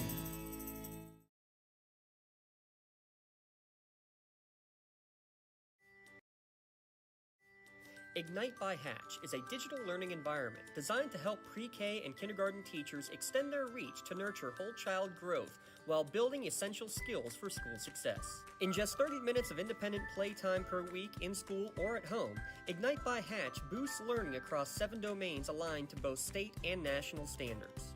Ignite's whole child approach is particularly critical this year as programs address both social-emotional development and learning gaps created due to the global pandemic. Honoring the power of homeschool partnerships, Ignite's parent dashboard and family experiences ensure children have access to learning no matter the environment. With an intuitive design and straightforward implementation, Ignite powerfully extends teachers' reach and impact, boosting children's learning all year long. I think the key to any attorney-client relationship is trust.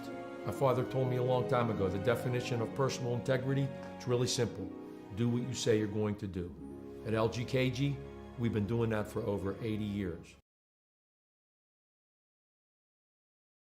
Stadium in Newcastle as we are tied at 13 between these two schools as Char Valley and the Red Hurricane are in a battle trying to get their first win of the conference here, Jay. And we've seen a first half that both teams missed opportunities, and then were able also to cash in on opportunities. And we've seen that late from Shar Valley with that touchdown pass to Payne. But we also seen the turnovers kind of hurt the passing game for the Canes. Both sides had 2 turnovers, I believe, in the first half. Between fumbles and interceptions, it was a very poorly played first half. But like you said, it's even at halftime, so we'll see what happens in the second half. Somebody's going to win. That's usually what happens. And under the rules nowadays, there is no ties. So that's a good thing, right? I like it better that way. I never did like a tie. Nah, never, not too much fun. Always a little, what's it say? Less than desirable. Yeah. So 12 minutes are on the clock here as Newcastle will kick off left to right to start the second half, as Angel Porras will tee the ball up at the 40-yard line. As we are tied at 13, 12 minutes on the clock, as Shar Valley comes out onto the field.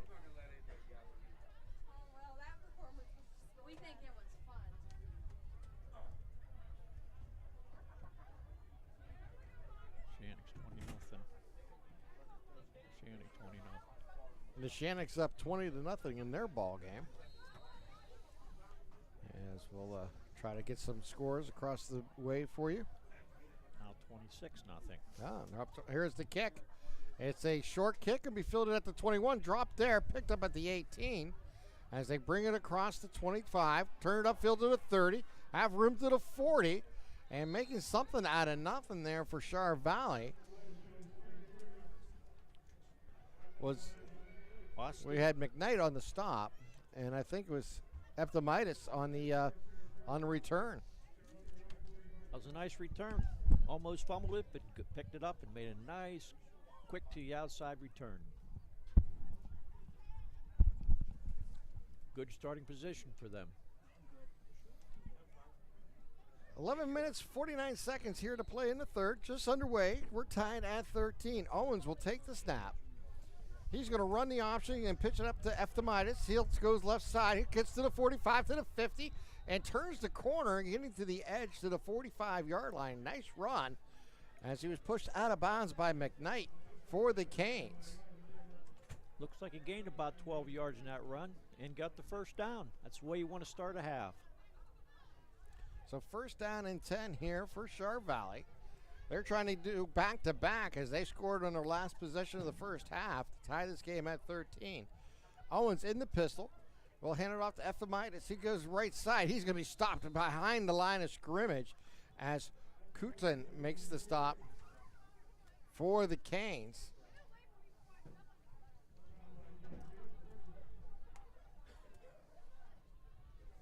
That's somebody different. He wasn't in here much in the first half. Yeah. I don't remember you mentioning his name at all. No, that's the first I remember saying his name. So second down and 11 coming up here for Shar Valley. They're going to send 2 receivers to the left, 1 to the right as they move right to left on your devices here tonight. Back to passes Owens. He's in trouble. He's going to move upfield. Flag comes flying out as he gets about a 2-yard gain on the keeper. Low on the tackle for the Canes. Looks like it possibly could have been a hold there. Unfortunately. I think that is usually what we see in that around the line of scrimmage, where that flag is at. When the quarterback gets in a bad position like that, the offensive line want to do everything it can. You know what? They're walking this one off against the defense. That's a personal foul against the defense. Is that a face mask? I believe it was a hands to the face. Okay. So they're going to walk off 15 yards against the Canes. And that's going to put the ball at the 24-yard line. So excellent field position now for Chartiers Valley. With 10:35 on a moving clock here in the third quarter. 3 receivers set. Owen takes the snap. He goes back to pass. He'll fire over the middle. It completes it to Payne. And Payne takes it inside the 10-yard line. Shannonhouse on the stop. Was that No, excuse me. That was Tyler Glover on the reception, the 6'2", 205-pound tight end for the Colts. He caught that same pass in the first half, right at the end of the first half to get towards the end zone. So first and goal from the 10-yard line. Owen takes the snap. He's going to go right side. He has room. He gets down to the 5-yard line. So he'll pick up 5 on the play and bring up second down and goal. Wilkins on the stop for the Canes. So Char Valley trying to take the first lead of the ball game. They trailed this game 7-0 and 13-6. 7-6 and 13-6, I should say. Hand off to Ephanitis. He gets rocked right there as he makes the hit by Sibley. As he gets maybe a yard on the carry. He barely got started, and he was getting knocked down to the ground. And that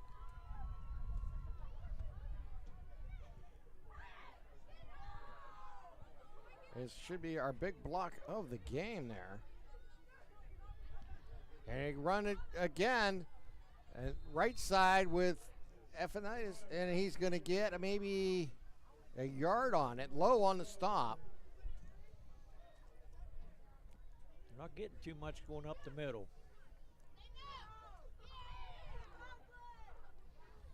Don't let anyone just lay your foundations for your business. Visit Doran Concrete for your free estimates today. Here we go. 4th down and 2 from the 2-yard line. Owen on a high snap gives to Ephemitis. He's going to be stopped in the backfield. Making that stop was low as he came through deep for the Canes, turning away the Colts inside the 5. They ran the same play 4 times, and they got about 1 yard when they needed 3. And they'll mark the ball right at the 3-yard line. And it'll be 1st down and 10 for the Canes. A good defensive stop by Newcastle. 8 minutes, 30 seconds remaining here in the quarter. As Newcastle and the Colts are tied at 13.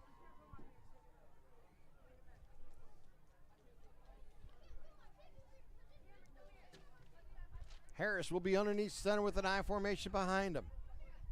Hand off to the deep back. He'll go right side, and he's going to get back to the line of scrimmage for no gain. As Sibley's with the carrier. As Zarnecki was on the stop there for the Colts.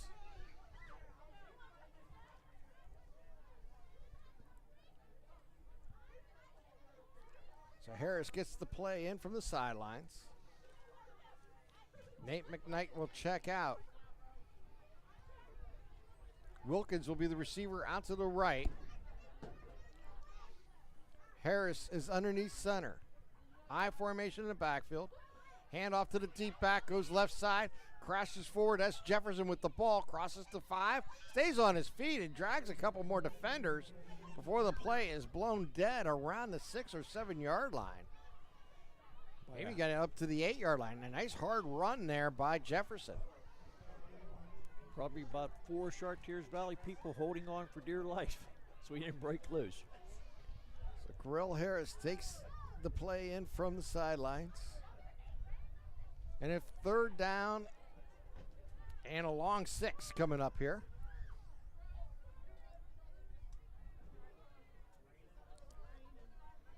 Harris in shotgun. Takes the slow snap. He's back to pass. He's under duress. He's going to go forward, and he's going to be sacked back at the 4-yard line. Harris never had a chance there, Jay. He got back to pass and immediately had to move up into the pocket to avoid the sack. There was three guys in the backfield trying to greet him. Logan Berkeley was on the stop there for the Colts. So they'll punt the ball away here as we're down under 6 minutes, 30 seconds remaining here in the quarter. And punting from deep in his end zone will be Jefferson. As Rudy Morris is back to receive the punt. He'll stand around the 30-yard line. And the ball is going to go up high and out of bounds, and that'll be a safety against the Canes, and a 2-point lead now for the Colts. How about that? A bad snap, and he steps out of bounds, and that will cost the Canes 2 points. After a good defensive stand before, they gave it up right 2 points. And the rains are coming down. I wonder if it had something to do with the snap there, the wet ball. As we can see the rains coming across the fields right now. I don't know if it had anything to do with it or not. Well, they'll get a free kick. And the Canes give up the lead for the first time tonight, as they now trail 15-13 with 6:14 here to play. They should get some pretty good field position here on this free kick. Let's see if they choose the punt or they kick it off. It looks like they're going to send the kicker out, so they'll kick this off from the 20-yard line on this free kick.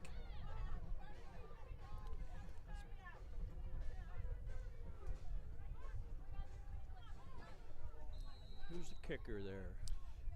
That is Porras. Yes, you're right. Angel Porras puts his foot in. It's a little swim kick to the right side. It'll be fielded at the 45. Taken down the right sideline to about the 40, and he's gang tackled there, led by Lemon as he makes the tackle around the 38-yard line. Ephemidas got the kick and took it about 10 yards down the field. 6 minutes and 7 seconds remaining here in the third quarter. A 2-point lead now here for Char Valley. Very good field position for Chartiers Valley to start this drive off. They'll send one receiver out to the left. That is Heckroth. 2 receivers out to the short side of the field. Now I'll bring Payne in motion from right to left. Owen, well, in shotgun, takes the snap. He'll pitch it out wide to Ephemidas as he turns the corner, and he's going to be down at the 39-yard line. A loss of 1 on the play. Sibley on the stop there for the Canes. Very good pursuit by Sibley to get Ephemidas before he had a chance to really get going.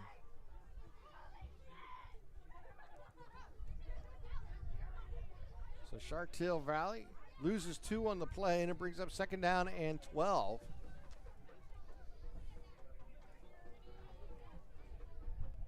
Five minutes, 30 seconds on a moving clock here in the third quarter. Ephemidas is to the left of Owens in the backfield. 3 receivers set. Fake to Ephemidas. He'll go on a screen in the backfield. He'll get around the edge. It's on the right side to the 40, to the 35, and knocked out of bounds right around the 34-yard line as Lowe knocks them out. Owens was lucky to get that ball off. They were bearing down on him. So they'll mark the ball at the 34. Third down and 7 coming up here for Char Valley. Gavin Owens, the senior quarterback, will be in shotgun. Ephemidas is the running back to his right. 2 receivers to his right. They'll bring Payne in motion from right to left.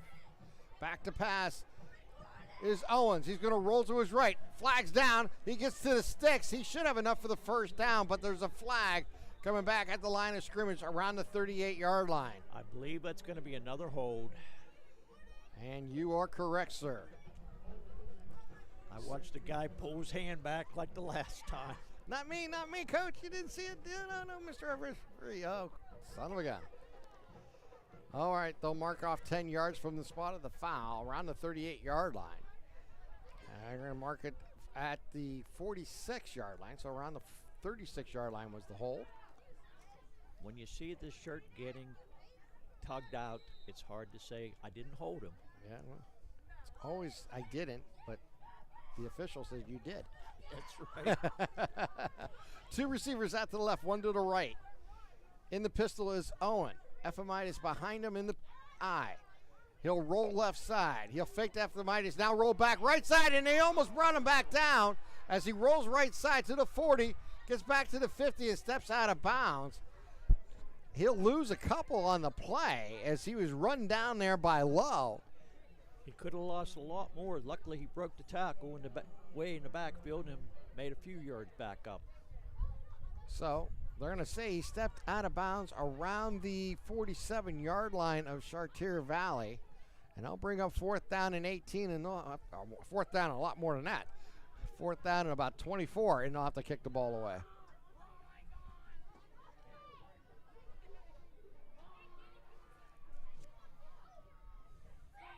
Tyler Leakin's back to get the punt. He'll stand around the 20-yard line. High snap. They'll get the kickoff, and Leakins will take it at the 20. Voids one tackler, has some room to the 25. Leakins to the 30, to the 35, to the 40. Cuts back inside to the 50, and is brought down at midfield. But a huge run there by Leakins as he had a 30-yard return. He showed his speed off. Justin Terhune on the stop there for Char Valley. But what a nice return there by Leakins. He got to the corner and turned on the Jets. Luckily, he was knocked out of bounds.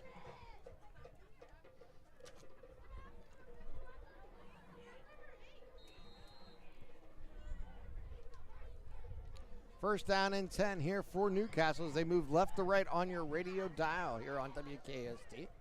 As they'll bring 3 in motion from the right to the left in a try formation.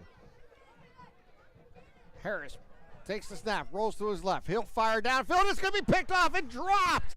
Oh, my goodness. Making that play was Zarzinski as he had nothing but green pastures in front of him, and he tried to run before he caught the ball there, Jay. I'll tell you what, he broke in that ball, and there wasn't a Newcastle guy in sight. And all he saw was goal line in front of him, and he could make the first play, and that was to catch the ball. You can see him. He's putting his hands on his helmet right now, still reliving that play. So the Canes get a break. That would have been the 3rd interception of the ball game for Harris. I formation in the backfield. Harris takes the snap. He'll hand it off, and he'll go to a deep back. That is McKnight. And McKnight is going to be stopped in the backfield for a loss of 3. Terhune on the stop for the Colts. McKnight had nowhere to go in that run. And they lose 3, and I'll bring up 3rd down and 13 here.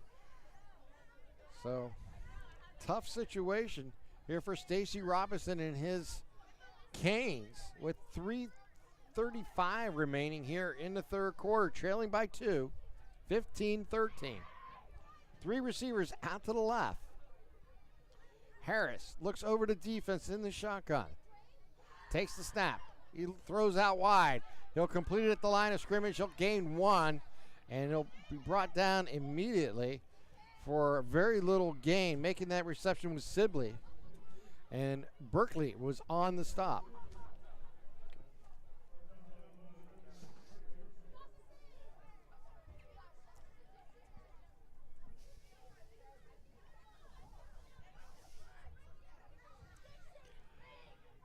Fourth down and 12, and punting situation here for the Canes.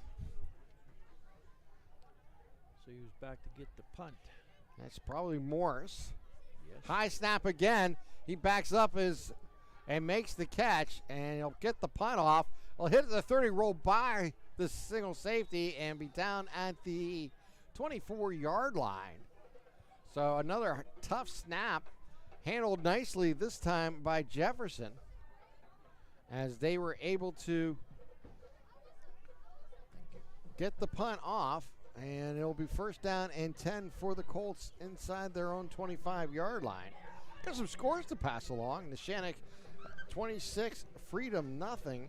General McLean leading Wilmington 14-0. Laurel 52, Northgate 0. Riverside 35, West Beaver 15. Here's the snap. And it's Owen on a keeper. Owen goes up the middle, crosses the 30, stays on his feet, gets close to the 35, which will be enough for another first down here for Char Valley. Union and Rochester are scoreless. Elwood City and New Brighton in a battle as Elwood City leads New Brighton 12-0. These are all halftime scores that we just passed along to you. Thank you. Here's the snap in the pistol. They hand it off to Ephanitis. He goes forward. He gets across the 35 up to the 37-yard line. Jefferson on a stop there for the Canes. Looks like We have a player down, and he looks like he's going to get up. Just a little, got a possible injured hand, it looked like, as that was Reed, the injured player. he must be hurting pretty good. Oh, he's going back in. Yeah, he was holding his hands, but he's got to the sideline and says, "Now I'm staying out."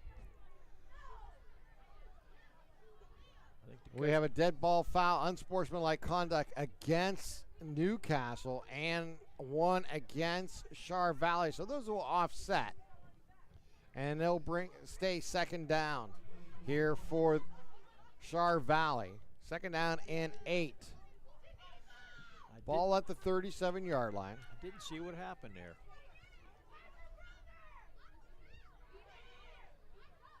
Now two officials will discuss the play. And now they'll agree on it, and they'll get back in their positions, and we'll get ready to play some football again. Flag's going back in his pocket, so. No, we're going to... And believe it's going to be first down. Okay. They'll get the first down over again. They're going to replay the down. And to move the ball back to the 35-yard line. That was the discussion. All right. The play was negated because of the penalties, and they'll move it back to the original line of scrimmage. Should be first down and 10 from the 35-yard line. 1:54 on a moving clock here in the third. A 2-point lead here for Chartiers Valley. Handoff to Ephanitis. He goes right side. He has room and breaks the tackle, gets up to the 40-yard line. He'll pick up 5. Sibley on the stop for the Canes. Ephanitis really runs hard with Yes, that he ball. does. He might not be the biggest boy, but he runs. And you know when you make a tackle, you hit him. He hits you too. 6'5", 180-pounder. Owen in the pistol will take the snap. Now he'll step off and look at the sidelines, and now they'll run the play. They'll run the option. They'll give it to Ephanitis. He goes right side. Turns the corner, and he's going to be stopped in the backfield for a loss as Cook came through for the Canes on that big loss back to the 37-yard line. And bring up third down and 8 coming up here for Char Valley as we're under 50 seconds here to play in the quarter. Very fast-moving quarter, Tim. Yeah, a lot of it staying on the ground. And the clock don't stop much. The only time it really stopped was before the safety. Here's the snap, back to pass. We have flag down again. They'll get it outside, get it out to the 40, to the 50, and they'll bring them down at the 49-yard line. Wood on the stop, but this is probably coming back again against Char Valley. What do we have there? Another hold? Yep, and that reception to Tyler Glover will be negated on the holding penalty. How many holding penalties is that tonight? That's quite a few. I haven't kept track. I apologize for that. Mr. Glover's really made some nice plays, and I think 3 out of the 4 have been called back because of holding. Third down and 13 coming up here for Char Valley. We're down under 20 seconds here to play in the quarter. Owen in the pistol, 3 receiver set, down to 12 seconds. Takes the snap, rolls to his right. He's going to throw back left to Ephanitis. Ball's off his hands, bounces in the air, and falls to the ground incomplete. Got lucky there. No one around to snatch that tip ball there, Jay. And I'll bring up 4th down and punting situation here for Char Valley. They had some good field position to start the plays, but just didn't go nowhere, except backwards. Tyler Leakins will stand around the 40-yard line to receive this punt from Char Valley.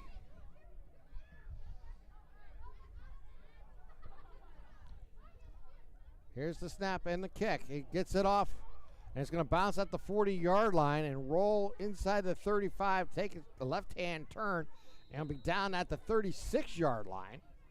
And we have played 3/4 of a football game here at Taggart Stadium in Newcastle, with Char Valley leading the Canes 15-13. You're watching LCSportsNet.com, powered by LCAP. At our Cunningham Funeral Home and Crematory, we are a proud 6th-generation family-owned and operated funeral home located centrally in the Newcastle and Neshannock communities. Our large facility and experienced staff allows us to accommodate any family with personalized services. To learn more about our services and pre-planning, visit our website at www.cunninghamfh.com or follow us on Facebook. Allow our family to help your family. Looking for a unique way to expand your business? Advertise on the Lawrence County SportsNet and be seen by thousands of viewers in the area and around the country on over 100 broadcasts each year. Visit lcsportsnet.com and click Advertise with LCSN. In workers' compensation, my clients are oftentimes not receiving their wage loss. They're not receiving their medical expenses. LGKG, they come to us so that we can put them in a position to pay their bills. If we're keeping our promises, our clients are getting the justice they deserve. 12 minutes on the clock as we enter the fourth quarter with Char Valley leading by 2. Harris underneath center, I formation in the backfield.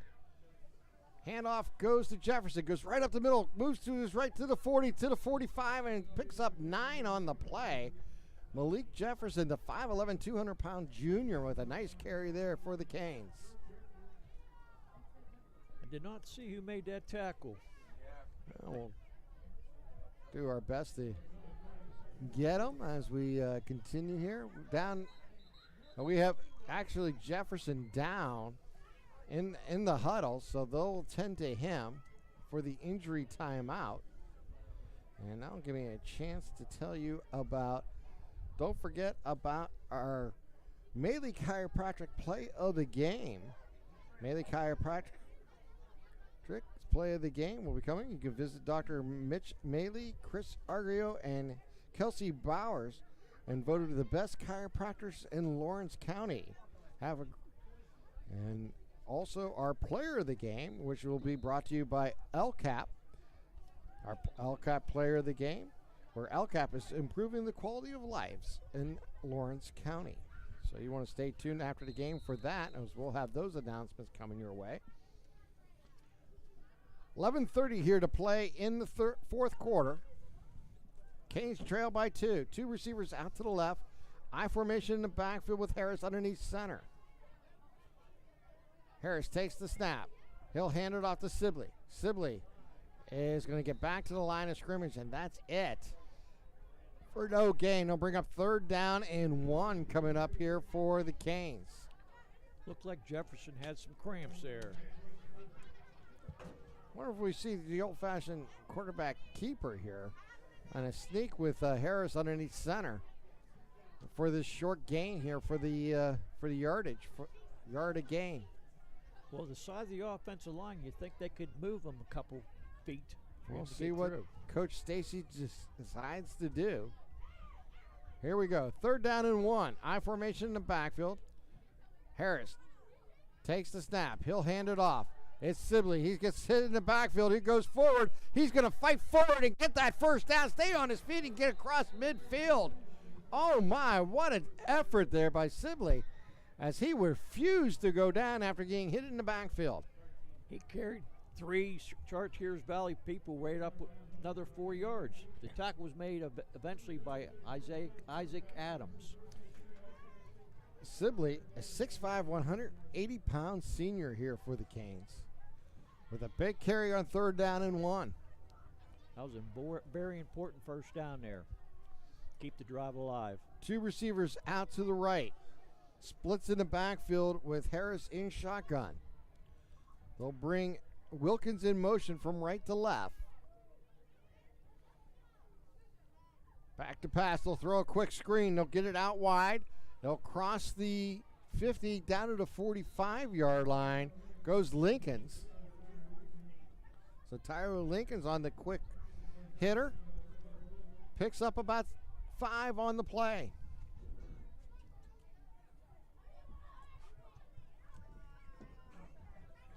Nate McKnight will check back in as Sibling will come to the sidelines. They'll send 2 receivers out to the left. I formation in the backfield with Harris underneath center. Harris takes the snap. He'll hand off to his deep back. He'll go left side, and he'll be stopped for no gain, as Glover was on the play there for the Colts. Nate McKnight was the ball carrier and just didn't get nowhere that time. So 3rd down and a long 6 now coming up here for the Canes. Jefferson's still trying to stretch it out on the sidelines there. 2 receivers in the play, 1 left, 1 right. Harris will be underneath center. I formation in the backfield, and we're going to get a timeout taken here by the Canes as they couldn't get this play off in time. There was some confusion, and Coach Stacy is not happy.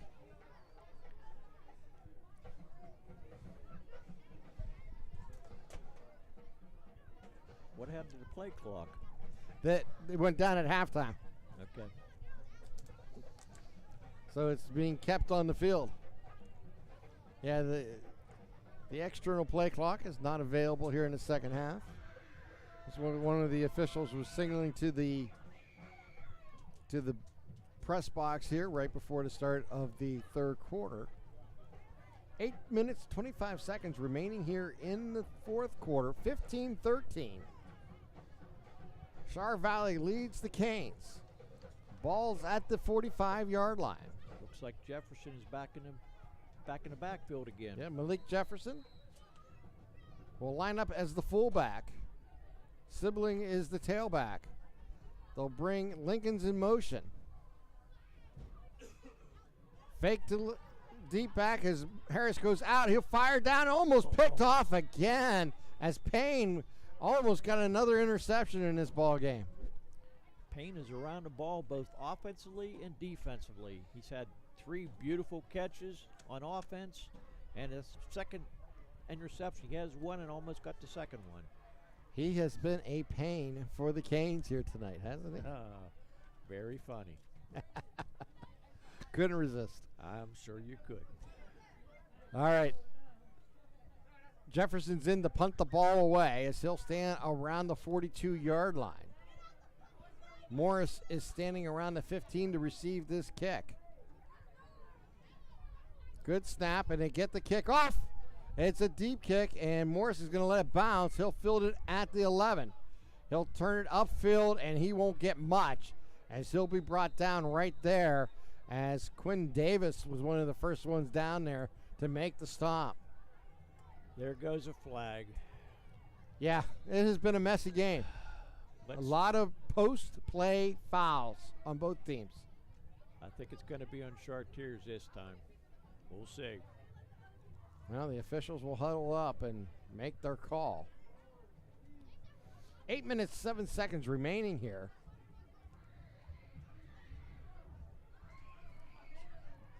And there's a personal foul against Chartier Valley, so that's be half the distance to the goal.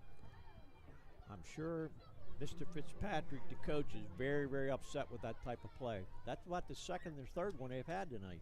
Both teams have had quite a few. Yeah, offsetting a couple times. Yeah, this one. But needless to say, it's been a little chippy out there. Usually the guy that retaliates gets caught, though. So 1 receiver out to the left, 2 to the right as they move left to right on your radio dials here on WKST. You don't like starting the play off at the 6-yard line. In the pistol is Owens. He takes the snap, he'll hand it off, and he'll be caught in the backfield. He'll lose about 1 on the play as Wood got in there and make the play there for the Canes, and we have another Cane on the field. Hurt. And that looks to be Bryce Wood down for the Canes. So they will attend to him.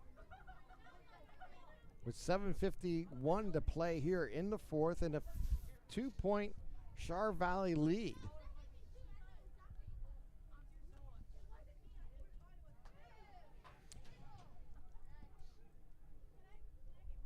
Don't forget to check out Joseph's Marketplace in Newcastle, your favorite family-owned hometown grocery store and coffee shop. Check out their new cafe and bakery section and places to go online. Place to go online at josephsnc.com. That again is josephsnc.com. Specials of the day is at that cafe and the bakery. Follow them on Facebook to see what's cooking today. Joseph's Marketplace, family owned and operated since 1915. As it looks like it is a cramp. We haven't seen much of that as this has cooled off as we did the first few weeks of the season. The first few weeks was brutal. It seemed like every other player was cramps. There wasn't any in the first half, and this is about the third time a guy's had cramps in the second half. And it gives us a chance to tell you about Penn Ohio. Call Penn Ohio Bottled Water for delivery of your 3 to 5 gallon water cooler systems. Get cases of bottles delivered to your home or work. Call Penn Ohio Bottled Water for your home business bottled water delivery ranging from 16.9 ounce bottles to 5 gallons. Let us do the lifting and bring refreshing water to your door. That is Penn Ohio Bottled Water.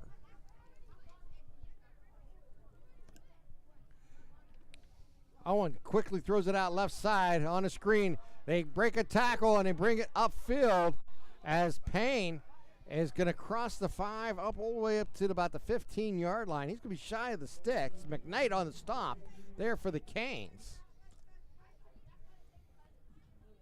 Looks like you're going to have to go back for the punt. Third down and about 2 coming up here. Well, it said 3rd and 11 there earlier, but it must have been 2nd.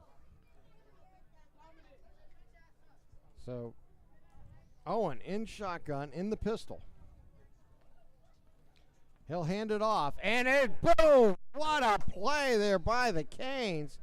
Making the stop was Neum Rogers.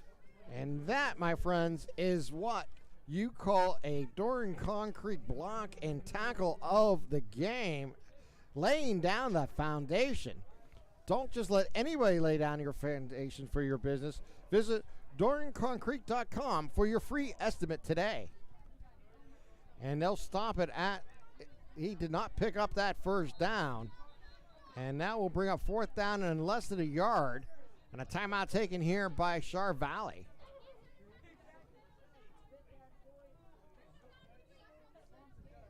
As the ball is around the 17-yard line, just shy of the 17-yard line. It has to get across the 17 for the first down.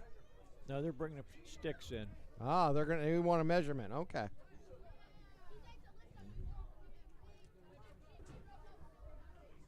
They'll stretch them out. We'll see what happens here.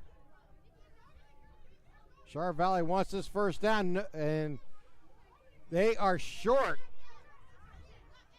Newcastle celebrating their defensive play.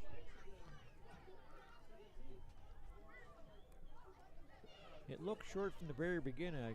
I couldn't believe they brought the sticks out. Well, I think that was the coaches wanted to see for themselves. It never hurts to double check. Now they'll go into punt formation. Lincolns will stand around the 40-yard line. Important special team play coming up here for both teams. 6:25 remaining. Here's the snap and the kick. It's a high kick. It's going to be short. It's going to bounce at the 37 and take a Newcastle roll inside the 35 and down at the 33-yard line. So the Canes will take over 1st down and 10. An excellent field position. The kick was very good, but then it went the wrong way. Instead of going down the field, come back towards the Chartiers. 6 minutes, 15 seconds remaining here in the 4th. 15-13. Char Valley with the lead. Excellent field position to start this drive.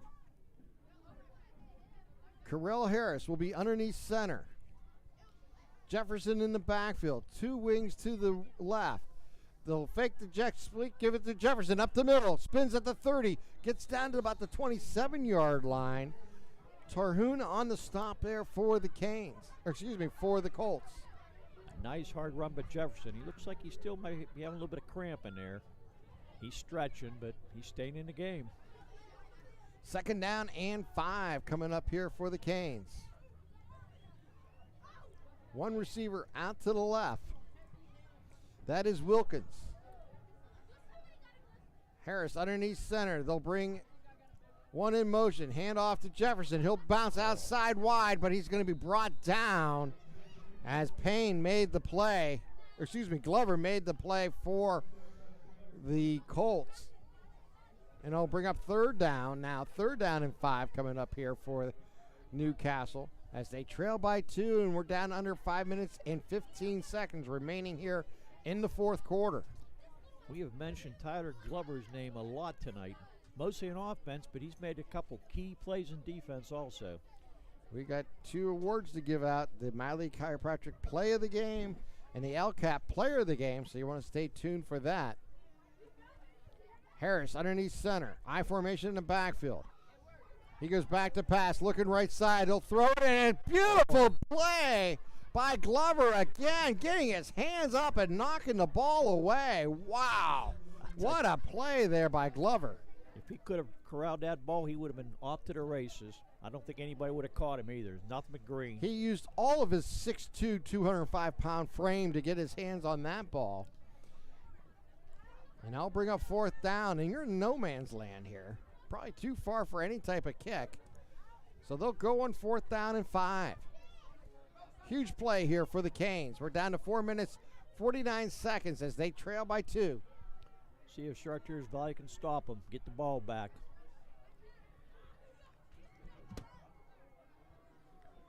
Harris looks over to defensive shotgun. 3 receivers to his right, the short side of the field. He's back to pass, looking right side. He's getting flushed out, move to the right. Flag comes flying. He'll fire to the end zone. Man wide open in the end zone.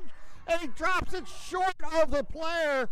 Could not come down with it. It was Wilkins, but we probably have a holding penalty back around the 35-yard line. The same thing as usual. You see the shirts getting stretched. It's going to be a hold. And they'll decline that and turn the ball over on downs.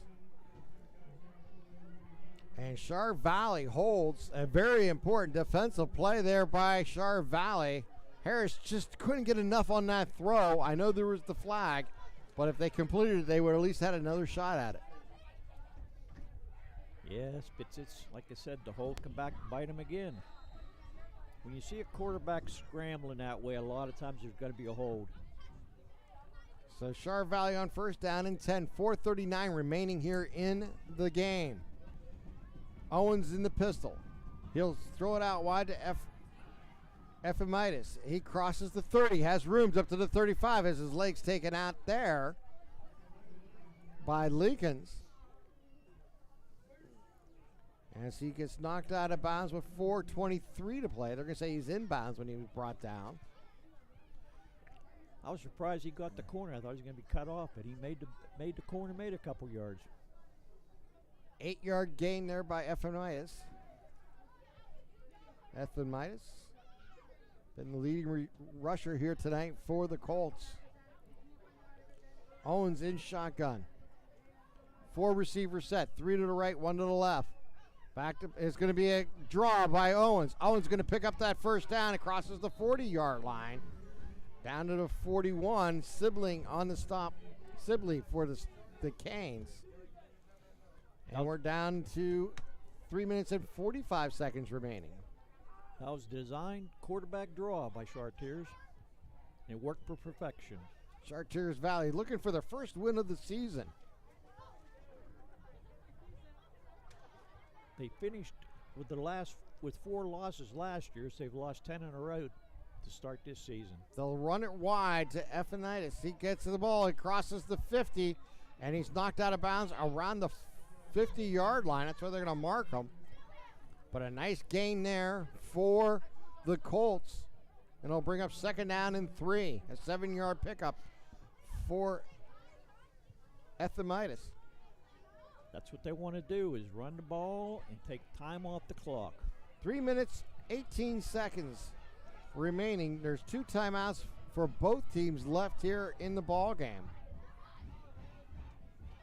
4 receivers set here for Chartiers Valley. Owens takes the snap. He's going to keep. He goes up the middle, picks up the first down as he crosses the sticks at the 47 and gets down to the 45-yard line.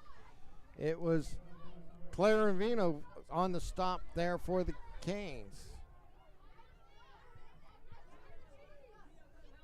Down to 3 minutes, 5 seconds on a moving clock. It's going to come time. When do you start using your timeouts here for Coach Stacy? Well, Chartiers are going to take as much time as they can. Coach Stacy Robinson. First down and 10 here. We're down to 2 minutes, 45 seconds on a moving clock.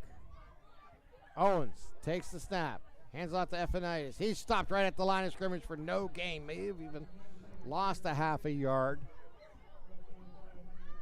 And 2:30, and that will be it. Coach Robinson will use the timeout here. Malik Jefferson made the nice hard hit and tackle. So 2:38 remaining here in the fourth quarter. Char Valley leading by 2, 15-13. And Newcastle used their first of 2 remaining timeouts, so they're now down to 1. And it'll be second down and 10 coming up here for Char Valley. Here's the question I have to ask you. Do you use your timeout here on second down, or do you wait to third down if you're Coach Robinson? I think I'd wait till third down myself. Well, big second down coming up here for the Colts. Second down and 10.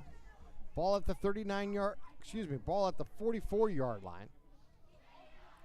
As long as Chartiers getting good yardage on the run, they might as well keep with the run. Keep the clock running. Owens in the pistol.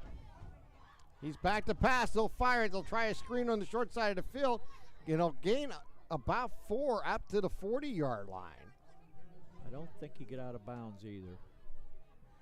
Reed on the stop there for the Canes. And we're down to 2:20 on a moving clock. So the Colts will use as much time as possible here. A big third down here defensively for the Canes, trailing by 2. Ball at their own 40-yard line. I don't think Mr. Robinson wants to take his last time out, so hopefully they can stop him here. Owens takes the snap. He goes back to pass on an RPO. He's looking downfield. He's running out of time. He's going to throw. It's almost picked off there by Jefferson, and the ball falls incomplete. And now save a timeout and bring up fourth down. Isaiah Jefferson was on the play there for the Canes. Well, it looks like number 20 is having a little bit of cramping problems too as he tries to get off the field.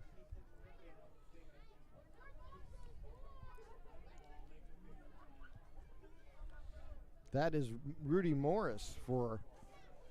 They're going to punt the ball away here. At least that's what they're showing. Ball's at the Canes 40-yard line. See if we can get a nice deep punt off to put them in bad field position. Here's the snap.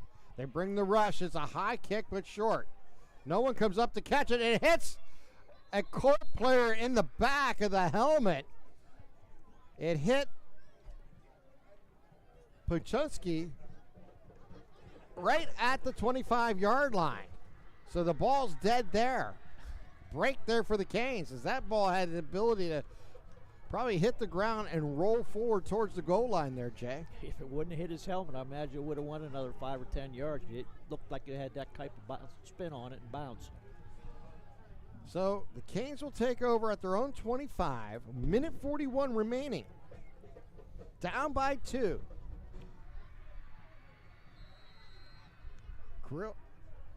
Kirill Harris at quarterback.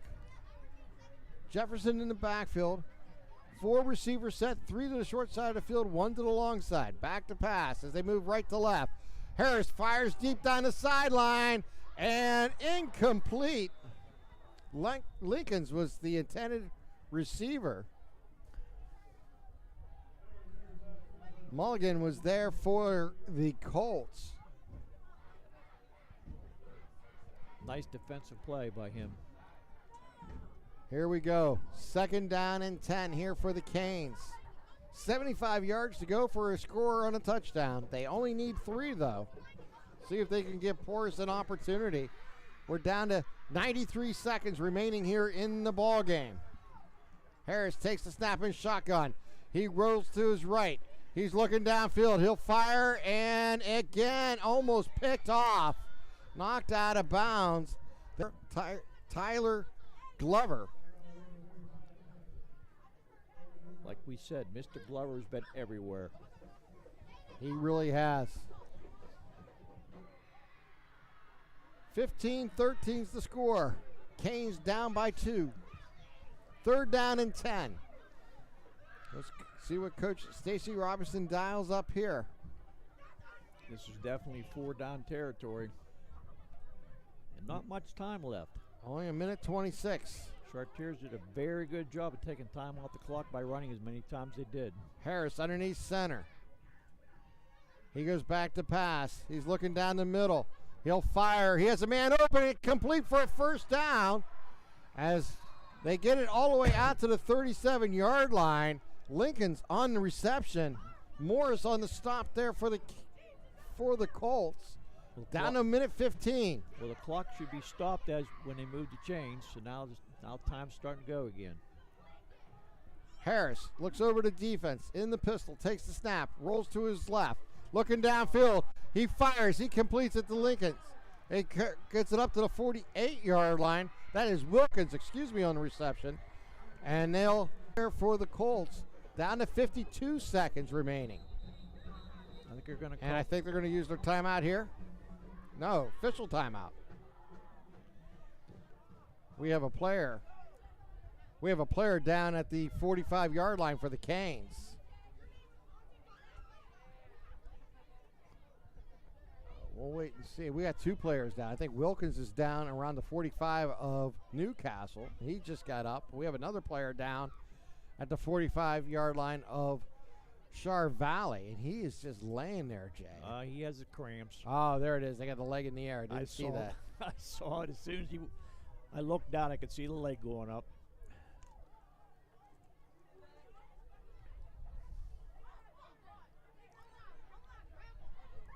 I'm not sure who that is. We'll try to identify him as soon as we can. Our out-of-town scoreboard has been brought to you by the Crane Room. Grab a seat. Who's Tyler Lincoln's number 8 that is down. Yep. He's got off the field and he's walking off now on his own. Call ahead and reserve your seat for after the game. Place an order and takeout at curbside or dinner and dessert and more. That is the Crane Room. Here we go. 1st and 10. Back to pass is Harris. Harris going to move up in the pocket. He'll fire downfield. He has a man open. He dives forward. Did he catch it? Nope. No, incomplete.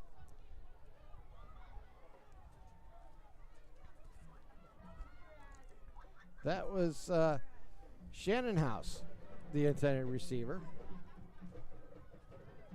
Hit the ground first. 33 seconds remaining. 2nd down and 10. Ball at the Newcastle 48-yard line. I think they're going to change the clock.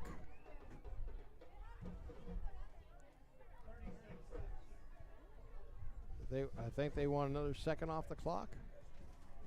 I'm not sure exactly what they're asking for.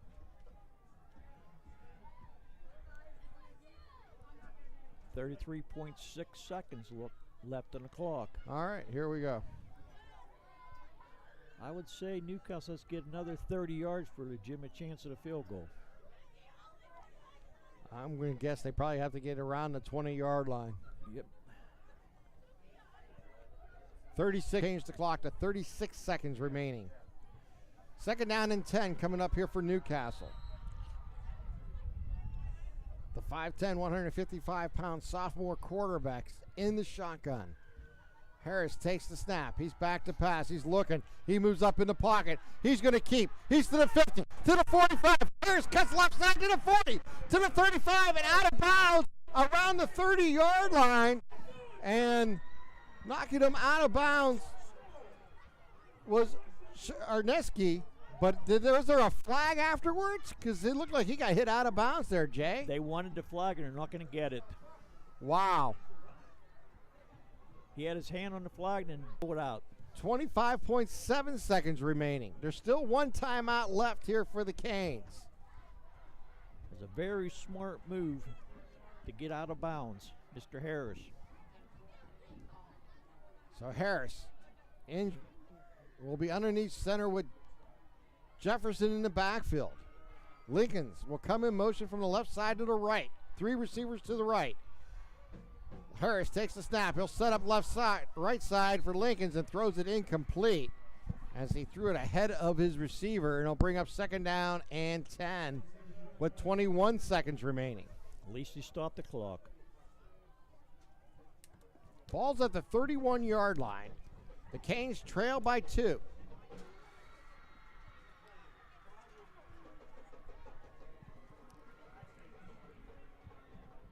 Kirill Harris, the 5'10", 155-pound sophomore quarterback, trying to lead the Canes back as they trail by 2 here in the 4th quarter. 21 seconds remaining.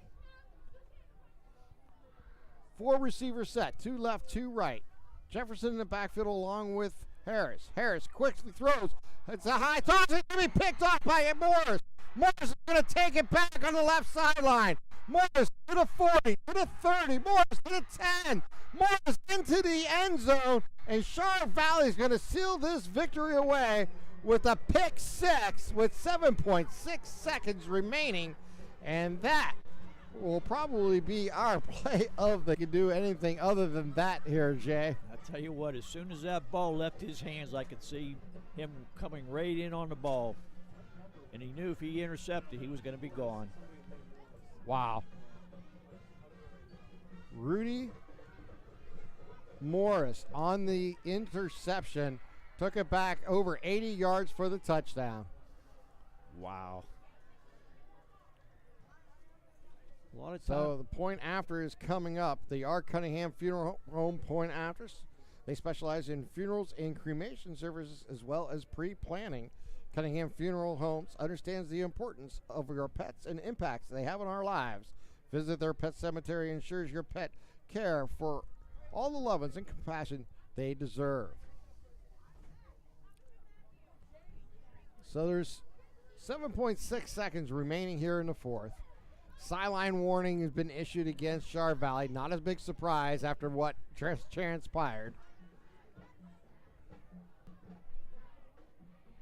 A lot of Harris's last few passes came close to being intercepted. That one, yeah, no doubt. Kind of got a little too much underneath that one, and the ball kind of hung in the air, and Morris was there for the interception. 3rd interception of the ball game for Harris.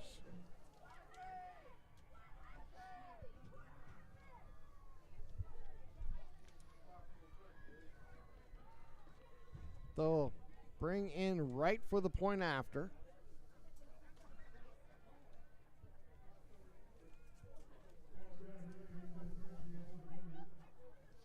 Chad Wright, the right footer. Here's the snap.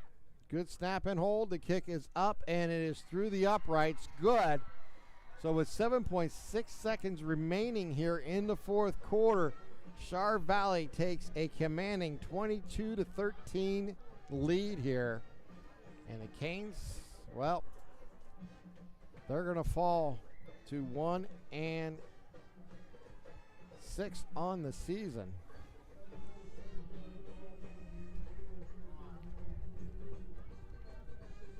And Charlotte Valley is going to probably get their first victory in the last 11 games.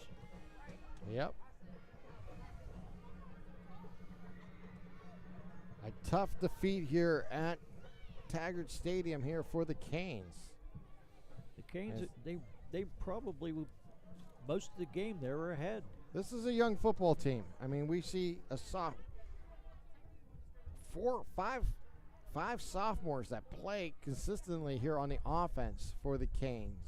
You got Harris, you got Gardner when he's in, Got McKnight, got Picardo on the line, along with Diaz on the line. I mean, this is a young team here for Coach Robinson. Well, unsportsmanlike conduct will bring the ball all the way out to the 45-yard line of Newcastle for this kickoff by Wright. But it's kind of academic here with a 22-13 lead. Fumblerooski coming up. Here we go. Here's the kick down the middle. It's a little squib kick. And it's fielded there by Sibley. He brings it up, crosses the 30, and he is going to be tackled at the 35 with 1 second remaining. So no Fumblerooski. They decided not to do the Stanford band play. Well, the thing was, even if they did get a touchdown, you can't get a 3-point conversion. Yeah. So up by 9, it's pretty well over. That's a very good point. But, all right, we'll play one more down here.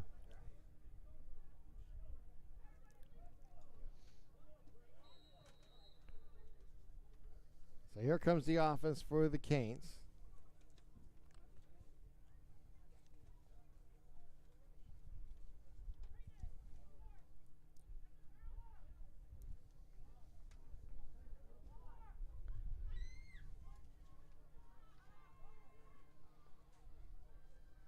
So Harris at quarterback. They'll have 3 receivers on right-hand side. On the far side here. They take the snap and they'll throw it out wide. They'll complete it to Lincolns. Lincolns will bring it upfield to the 40, to the 45, and it will get knocked out of bounds around the 49-yard line. A flag will come in after the play. Well, a little bit Well, this game's over. But I guess Mr. Jefferson went over to talk. Oh, there goes another flag. Huh? Well, it won't matter now. There's a third flag, yeah. What will matter now is if you get a disqualification, this could really hurt a player going forward. Mr. Jefferson was over there, and he didn't seem too happy about something. No. Well, a tough loss here for the Canes. Big win here for the Colts, though. Got to give them credit. They win it on a safety. It was a snap when the rains were coming, and Jefferson had to step back to get the ball, and he went out of bounds. And that safety was the difference in this ball game. We were tied at 13 at the time. That's hard to believe. A safety could cost them a game. So this game is, realistically over. I think the officials now just trying to sort this out. I hope the officials have good quality heads here because that game is over. And just initial a couple personal fouls each way and end the game. That's what they need to do, in my opinion. There's no need to make the matters worse than they may be. And that's just how I see it. But we'll wait and see what they choose to do. The Canes are lining up here to, I believe, shake hands at the end of the ball game. But the official's still working this all out. So there may be a situation here, and I'm not sure. Maybe I've asked Ron. Could someone get suspended next week? Yeah. That's what they're sorting out. There could be players not available next week for the Canes, or even for Char Valley, but I believe it's all about the Canes here. I could be wrong. I wonder why Mr. Lincolns is staying out in the middle of the field. Maybe he was involved. He wants to know what if they toss him, he could be. He could lose playing time next week. He's one of the most valuable players in the team, too. Unsportsmanlike conduct against Char Valley and against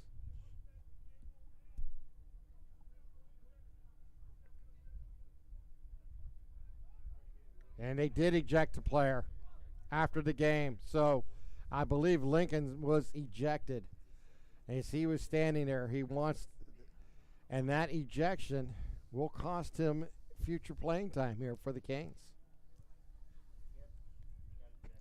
And that's what they had to sort out. So this is a difficult ending here for the Canes. Not only did they lose a close game at home, but on the last play of the game where they just threw a screen pass and it went out of bounds, there was a scuffle on the Char Valley sidelines. And that scuffle ended up with 3 penalty flags being flying in the air after the game was over. And they're making an announcement that they had unsportsmanlike conduct against both teams and a ejection for, it looks like, Mr. Likens and Lincoln's. Yeah, he's dejected as get out because this is going to cost him playing time. He will not be available coming forward here for the Canes. And he's one of their senior leaders, too. It's a tough scenario. What a homecoming game here. Ends in dejection, and it is a tough scenario here for the Canes as Tyler Leakins is just dejected. Can't believe what the announcement was made. And, yeah, frustration now takes over. I'm glad they didn't see that. They would have done something else. Well, let's take a break here, Viggy, and wrap this up here from Taggart Stadium. 15-13 win here for Char Valley. You're watching LCSportsNet.com, powered by LCAP. Looking to buy, sell, or rent in Lawrence County? Get Realtor Michael Kurtwood Jr. in your starting lineup today.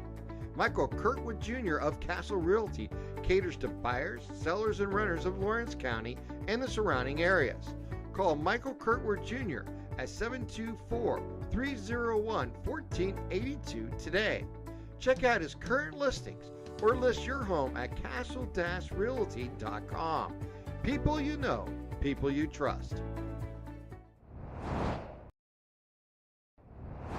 When the high school season heats up, make sure you have the best gear to support your school. Head to the Red Zone on Wilmington Road in the Shannock for all your county sporting apparel needs. From sporting goods to custom apparel to embroidery and more, the Red Zone has it all. Quality gear for all 8 schools in the County of Champions.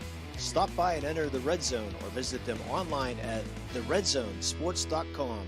Score big at the Red Zone. For 20 years, Melee Chiropractic has treated athletes of all ages to help them get safely back to the top of their game. Melee Chiropractic has 3 full-time doctors in their office, and all 3 are former area athletes who have had to battle injuries throughout their careers. They want to help you get safely back on your feet. But more importantly, help stop the injuries before they happen. Prehab before you rehab.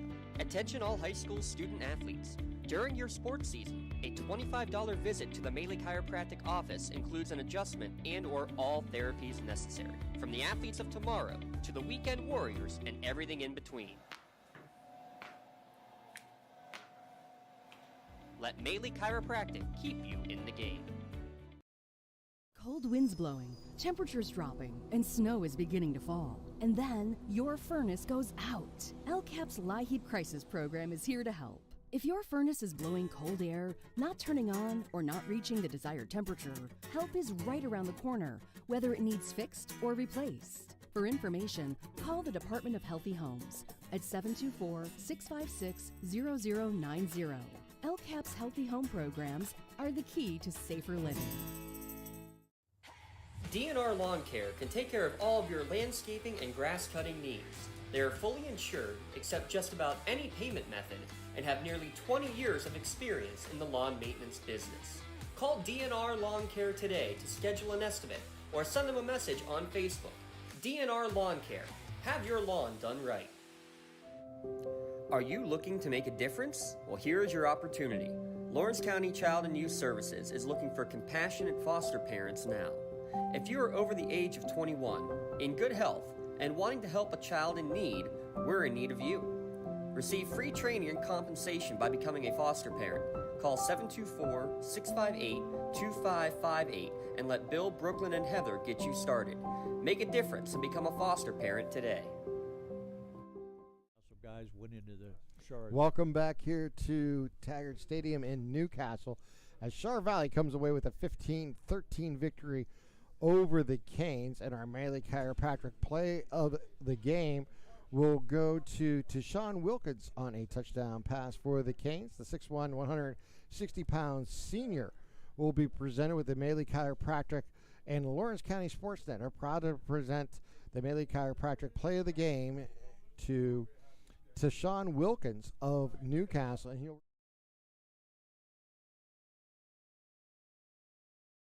a video of tonight's play of the game will be featured on Trib Live High School Sports Network, Standout platform, and on Twitter and Instagram. To view tonight's Maley Chiropractic play of the game and a full list of this season's top play of the games, go to lcsportsnet.com. Click on play of the game. Congratulations to Tayshawn Wilkins for tonight's Maley Chiropractic play of the game. And our LCAP player of the game award will go to Malik Jefferson, the 5'11", 200-pound running back for Newcastle. The Lawrence County Community Action Partnership is proud to present the player of the game to Malik Jefferson of Newcastle. The LCAP and Lawrence County SportsNet are proud to honor Malik Jefferson for tonight's player of the game, and he'll receive a customized T-shirt courtesy of the Red Zone in recognition of tonight's being named player of the game. To view a few lists of this year's players of the game, go to lcsportsnet.com and click on player of the game. Congratulations again to Malik Jefferson of Newcastle for tonight's LCAP player of the game. LCAP, changing lives. Well, Jay, it was a chippy game. A game there we've seen turnovers play big roles in this game as Char Valley took advantage of it in the second half. They held Newcastle scoreless in the second half after a 13-13 tie at halftime. They get the safety in the third quarter to take a 2-point lead. At the end of the game, they get the 80-yard touchdown return, and that was the story of tonight's ball game. Is lost opportunities for Newcastle and taking care of your opportunities for Char Valley as they were able to cash in the second half to get this victory. There were a lot of turnovers in the game, and I don't know which team really won it the most, but it turned out Char Valley won it. Yeah, they certainly did, and they get their first victory of the season, and they go to 1-3 in the conference, while Newcastle will fall to 0-4 in the conference and 1-6 overall. For Viggy, who ran everything here today, and Spencer Work, who was our spotter, and my partner Jane Moan, I am Tim Continenza, wishing you a wonderful good evening. Our final score here, 22-13. Char Valley over Newcastle. Have a great night, everyone.